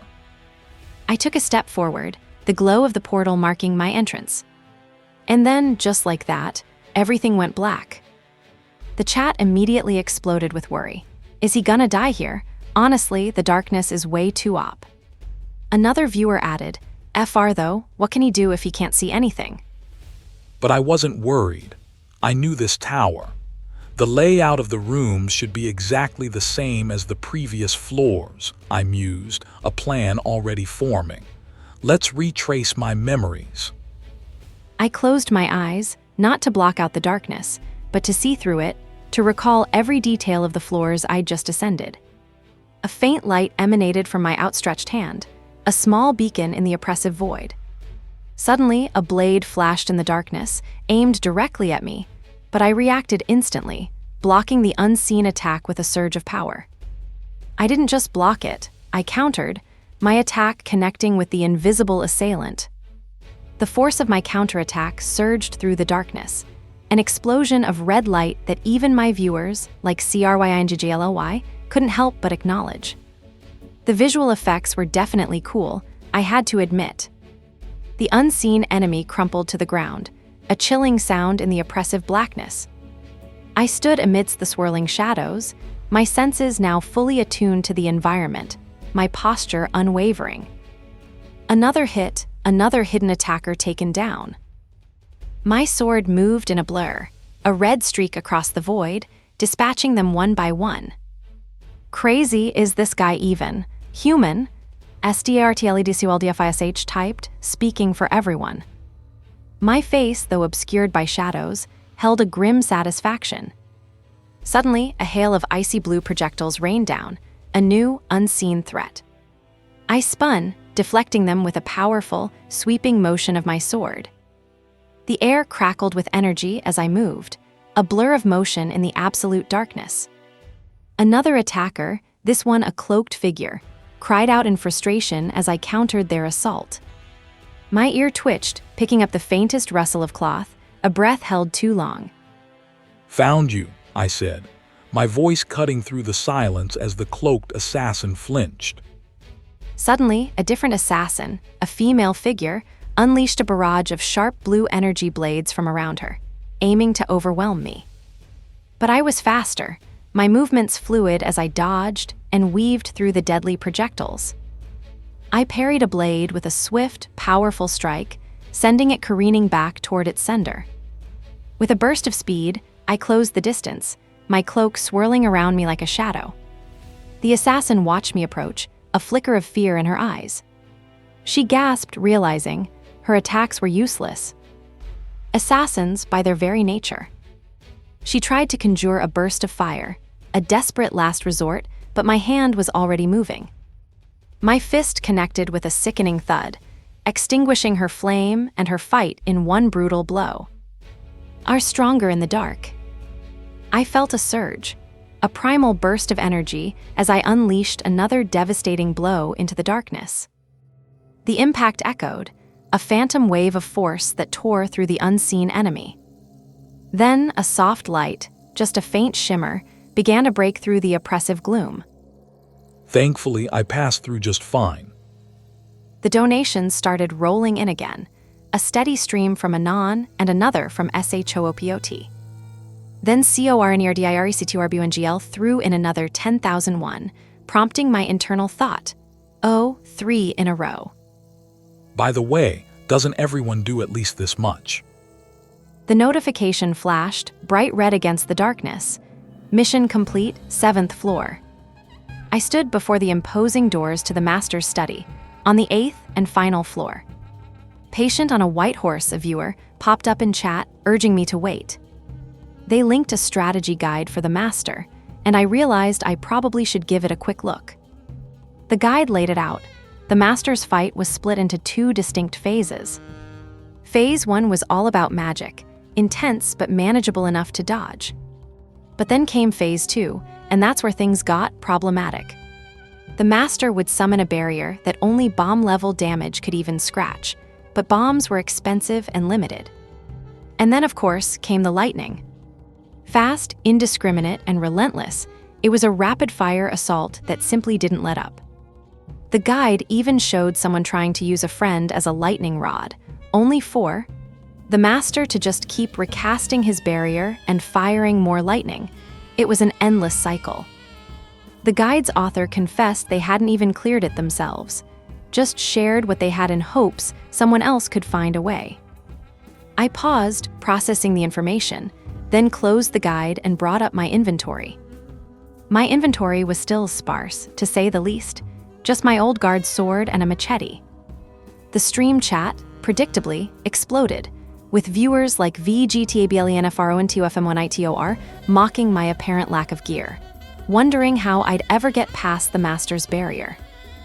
I just hummed to myself, a small, private smile playing on my lips, as I considered the possibility of actually failing a mission for the first time. But then the mission interface flashed, showing me the accumulated prize money stacked high. The total mission reward stood at a staggering 1,230,001, boosted by everyone betting on my failure. The chat was a mix of people like SOFTJ, LY warning others not to fall for my apparent bluff, and others like CRING2FU, eager for me to just enter already. I just smiled, a confident, almost mischievous grin. "Well then," I said, looking directly at the camera, "shall we go see the master?" The screen went dark, a compass-like graphic spinning, indicating a transition. Then 3 glowing, ethereal blades, 2 fiery orange, and 1 icy blue materialized on the black screen. A bright, neon blue title graphic flashed across the screen, marking the start of a new segment. Suddenly, I was in the master's chamber, and blinding streaks of blue lightning erupted, signaling the immediate start of Phase 2, as Crying Tofu frantically pointed out in chat. And just like that, the first phase was over, leaving Crazamut in chat utterly bewildered by my speed. But the master's second phase was different. The lightning was a blur, demanding an entirely new level of evasion.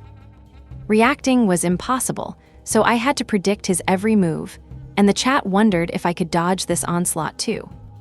The master had a slight delay before his magic activated, and that was all I needed to observe. I meticulously watched the shift in his gaze, the distinctive hand gestures he made during casting. As another burst of lightning erupted, I twisted my body, narrowly evading the deadly strike.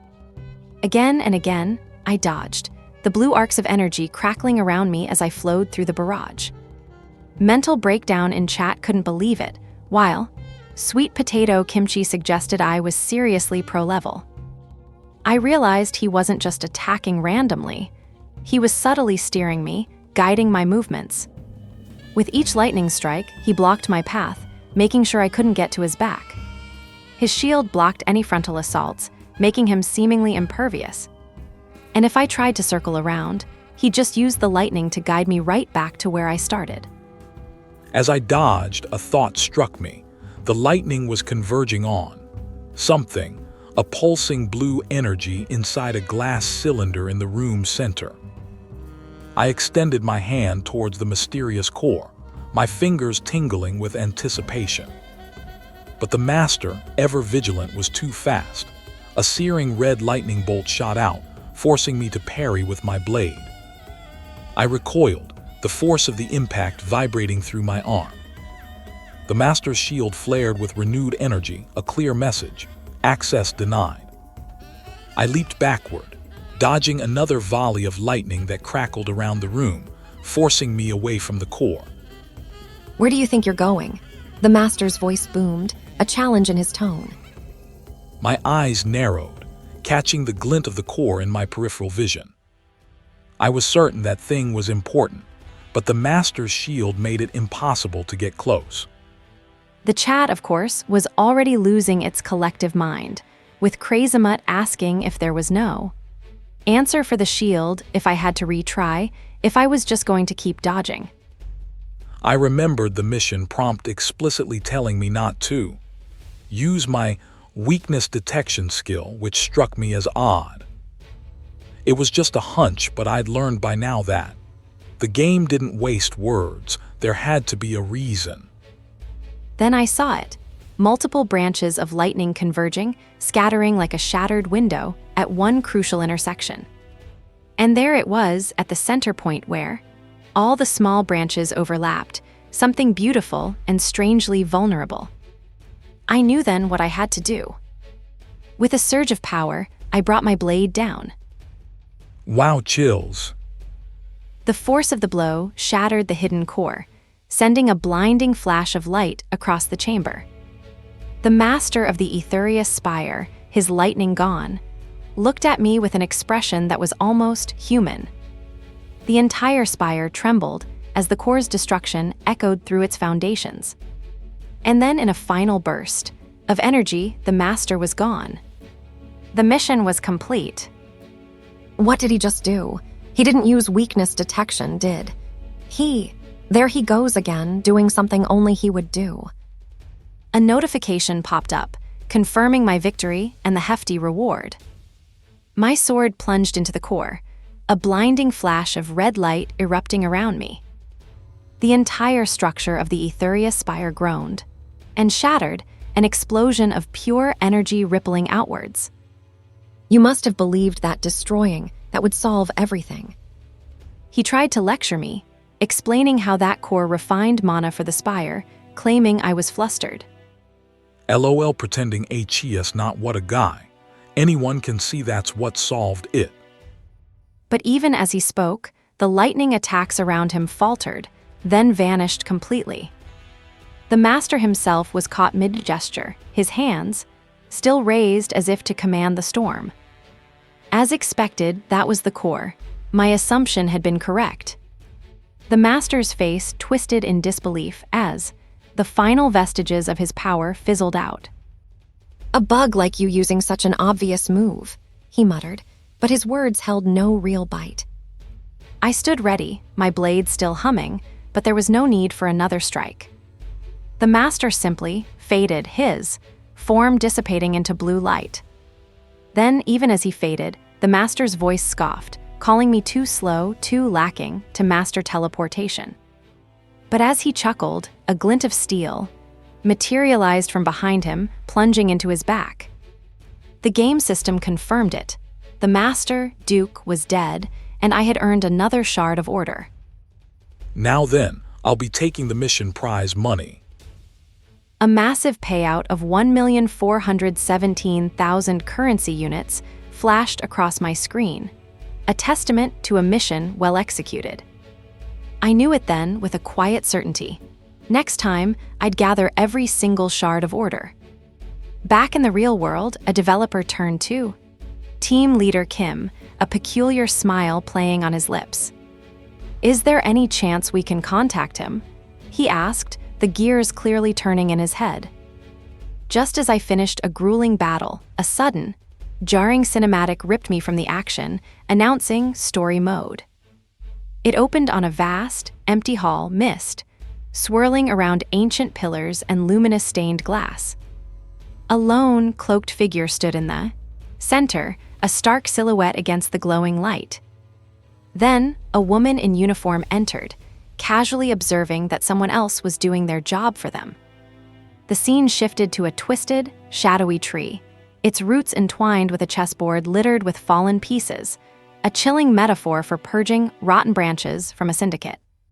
The woman in uniform wondered if it was the assassination squad, but her male companion clarified it wasn't officially them, despite the similar methods.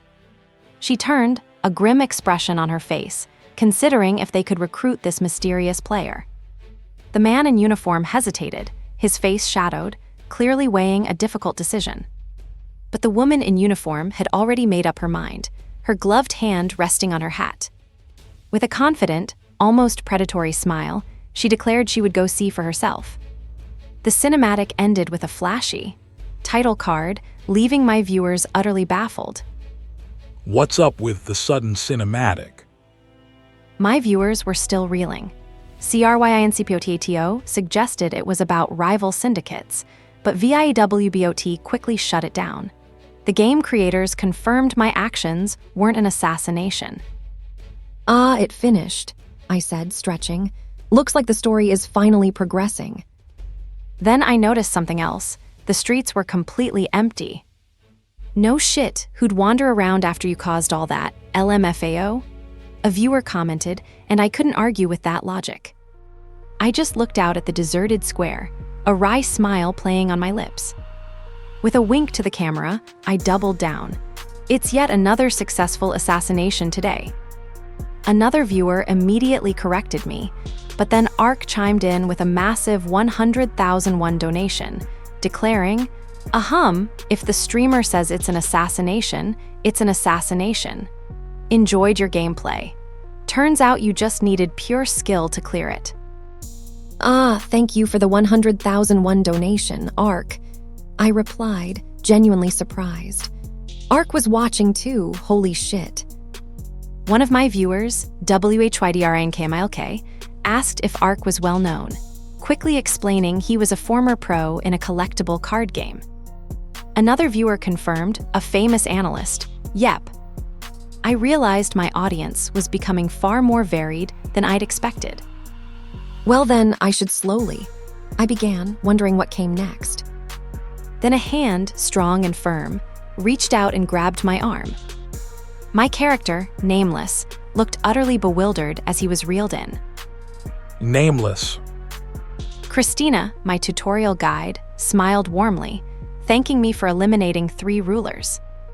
She pulled out a hefty bag of coins, a bonus I certainly wasn't going to refuse. As I accepted the money, a new figure stepped forward, introduced by Christina. My name is Arthur Haig. I'm the branch manager of Altian. A branch manager. This was the guy who wouldn't even meet with me before. First of all, on behalf of all assassins, I express my gratitude to you. My viewers were already picking up on his condescending tone, and honestly, I was right there with them. He went on to thank me for making the streets cleaner, his words laced with a strange, almost patronizing air. An image of my character making quick work of a foe flashed across the screen, a stark contrast to the branch manager's mild demeanor. My viewers, meanwhile, were still debating the branch manager's tone, some calling him smug, others just plain rude. Then the branch manager, his gaze sharp and unwavering, delivered his next demand. I would like you to stop assassinating the rulers now. The game presented me with 2 options, ask why, or simply refuse, stating they couldn't handle it without me. My viewers were already chiming in, some jokingly asking if I was mad, but I knew what I was going to pick. As a thought bubble popped up saying, "You malding," I watched my cursor hover decisively over option 2 just to mess with them. I refuse, I said, a small smirk playing on my lips. No one would have been able to take care of them without me, right? The branch manager conceded my point, acknowledging my undeniable effectiveness. But then he warned that eliminating the last of the rulers would send the syndicate into an even greater rampage, asking me to wait until they finished their own cleanup. He then turned and walked away, Christina following, promising to contact me once things were sorted, leaving me with a dismissive, "See you next time, Nameless." My viewers and I agreed. The branch manager definitely seemed a bit suspicious. Well, let's wrap it up for today, I announced, watching the chat explode with dramatic protests from viewers like JUSDXISDNG and NOWHERB, begging me not to end the stream so suddenly. Just kidding, I said with a grin, a new notification icon appearing on screen. I'm not ending the stream yet. I got a reply from Moviesoft and wanted to show you. Yup, I confirmed, a smug little smile playing on my lips. With this, I am officially proven to be not a hacker. Oh, and there's more, I added, watching SUDDNLYDANCINGSDONE's comment pop up, clearly surprised. An ad for an editor flashed across the screen. I was currently looking for someone to help me out. I explained that anyone interested should send me an edited video of my gameplay via email.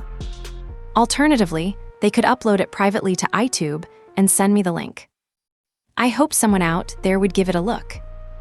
Well then, for real this time, I said, giving my final bow to the camera, my stream chat still buzzing. See ya later.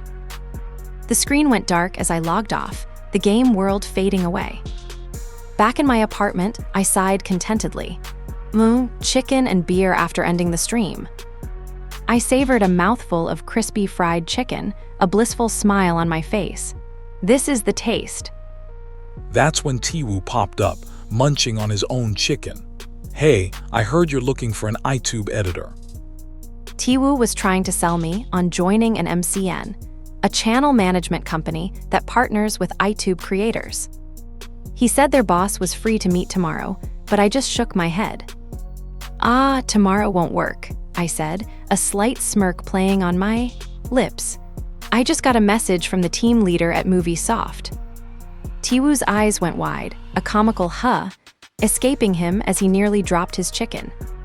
He spluttered, coughing on his beer. Is this a new trend or something? You got beer all over the chicken. He leaned in, demanding to see the email. What kind of nonsense is that? The message was from Kim Yoon-shin, team leader at Moviesoft Korea, asking to meet tomorrow to discuss something regarding Dawn of the Assassination Squad. The screen faded to black, a final credit from the studio. I stared at my phone, an email from Moviesoft glowing suspiciously on the screen. It was an urgent request to meet tomorrow, to discuss my possible hacker status in Dawn of the Assassination Squad. My friend Tiwoo, ever the worrier, wondered if I'd sent them a prank report, but I played dumb. Just don't go, Tiwoo said, his expression flat, clearly not buying my innocent act. He insisted they were trying to warn me, but I waved him off, joking they were giving me a gift for being an honest player. A gift, my foot, Tiwoo muttered, shaking his head. You're definitely on their radar, dude. I just smirked, still holding my phone, a sense of anticipation building despite Tiwoo's warnings. The next day found me back in the familiar grind of my streaming setup. The cafe where I was supposed to meet Moviesoft was bustling, but my mind was elsewhere. I was back to the endless cycle of streaming, even here. My viewers, Strawberry Waffle Love and Angry Marshmallow, were relentless, demanding I keep the content coming, even as I felt myself burning out. 22 hours in, I was starting to feel a little pathetic, just like pathetic now I just feel bad for no reason. I decided to take a quick bathroom break, promising to run an ad while I was gone. It had been 9 hours since the last one, but ads were crucial for a streamer like me. Internal ads, like the ones for travel or car loans, were a major source of revenue for partnered streamers. They aired before and during the stream, generating income based on viewer count, and the more viewers, the more money. With millions of viewers, a streamer could rake in millions of one. I had almost met all the conditions to become a partnered streamer, but there was one thing holding me back. I was still short on broadcast days, a frustrating hurdle. And if I hired an editor, which Tiwoo was currently trying to arrange, my expenses would go up even more. Every potential source of income felt disproportionately small compared to the effort. You're the streamer Jin Seojun, right? The man across from me introduced himself as Kim Yoon-shin, the Moviesoft team leader who had reached out. I confirmed my identity, and our meeting officially began. He then launched into a surprisingly intense fanboy moment, practically vibrating with excitement at meeting the King God Great Seojun in person. He quickly apologized for the abrupt contact, emphasizing the urgency of the matter at hand. I gestured for him to continue, wondering what exactly was so urgent. He leaned in, a slight, almost, conspiratorial smile playing on his lips. Then he dropped the bombshell. Movie Soft wanted me to delay my in-game progress, specifically holding off on clearing all the rulers. He chuckled nervously, clearly expecting a reaction. He quickly clarified, eager to explain his outlandish request. Apparently, the teaser video that plays after defeating all the rulers wasn't even finished yet. It would be ready in about 6 days. He was practically begging me, a user, to go easy on their game, even leaking insider information to sweeten the deal. He repeated his plea, his face etched with desperation. Just hold off on my playthrough for a little while. Yunshin, beaming like he'd just won the lottery, announced they'd grant me special beta test access to their next big game. My friend Tiwoo, in the background, was completely blown away, but I just stared blankly. He wasn't done. He went on, promising to include items related to me in their DLC and their next game, rambling about all the perks I'd get. My friends at the table were utterly bewildered, wondering if Movie Soft had lost their minds, offering so much to an amateur like me. Excuse me, so the condition you're offering right now is to delay the playthrough. Is that really all? I kept my poker face on, watching Yunshin, letting the silence hang heavy in the air. I leaned forward, the unspoken question hanging in the air. This is all you've got. Tiwoo, bless his heart, thought I was a master scammer, while my other friend couldn't sense any particular intelligence from my deadpan act. Suddenly, I heard the distinct sound of footsteps approaching, firm and deliberate. Tiwoo and I both looked up, surprised, wondering who else could be joining this bizarre meeting. Standing there was a man, older, with an air of undeniable authority. My eyes widened slightly as the truth dawned on me. It was Eve Pamo, the CEO of Movie Soft himself. It's a pleasure to finally meet you, Eve Pamo said, his voice resonating with quiet power. I'm the CEO of Movie Soft. I let out a silent sigh, the kind that barely holds a collapsing facade together. My little act had been going perfectly fine, thank you very much. Then Eve Pamo dropped the real bombshell. Not only would I get everything Kim Yunshin had offered, but Movie Soft wanted to give me sponsorships too. Sorry, what? What kind of our boss has gone crazy talk is this? Kim Yunshin blurted out, utterly bewildered. Meet Kim Yunshin, the team leader at Movie Soft Korea. Even I was speechless. What in the world was happening? Eve Pamo looked at me, a thoughtful expression on his face.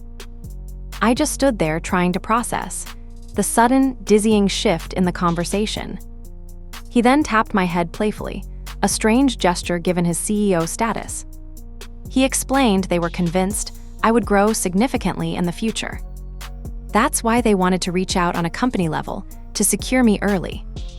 I nodded slowly, realizing they wanted to leverage my growing influence to promote their game.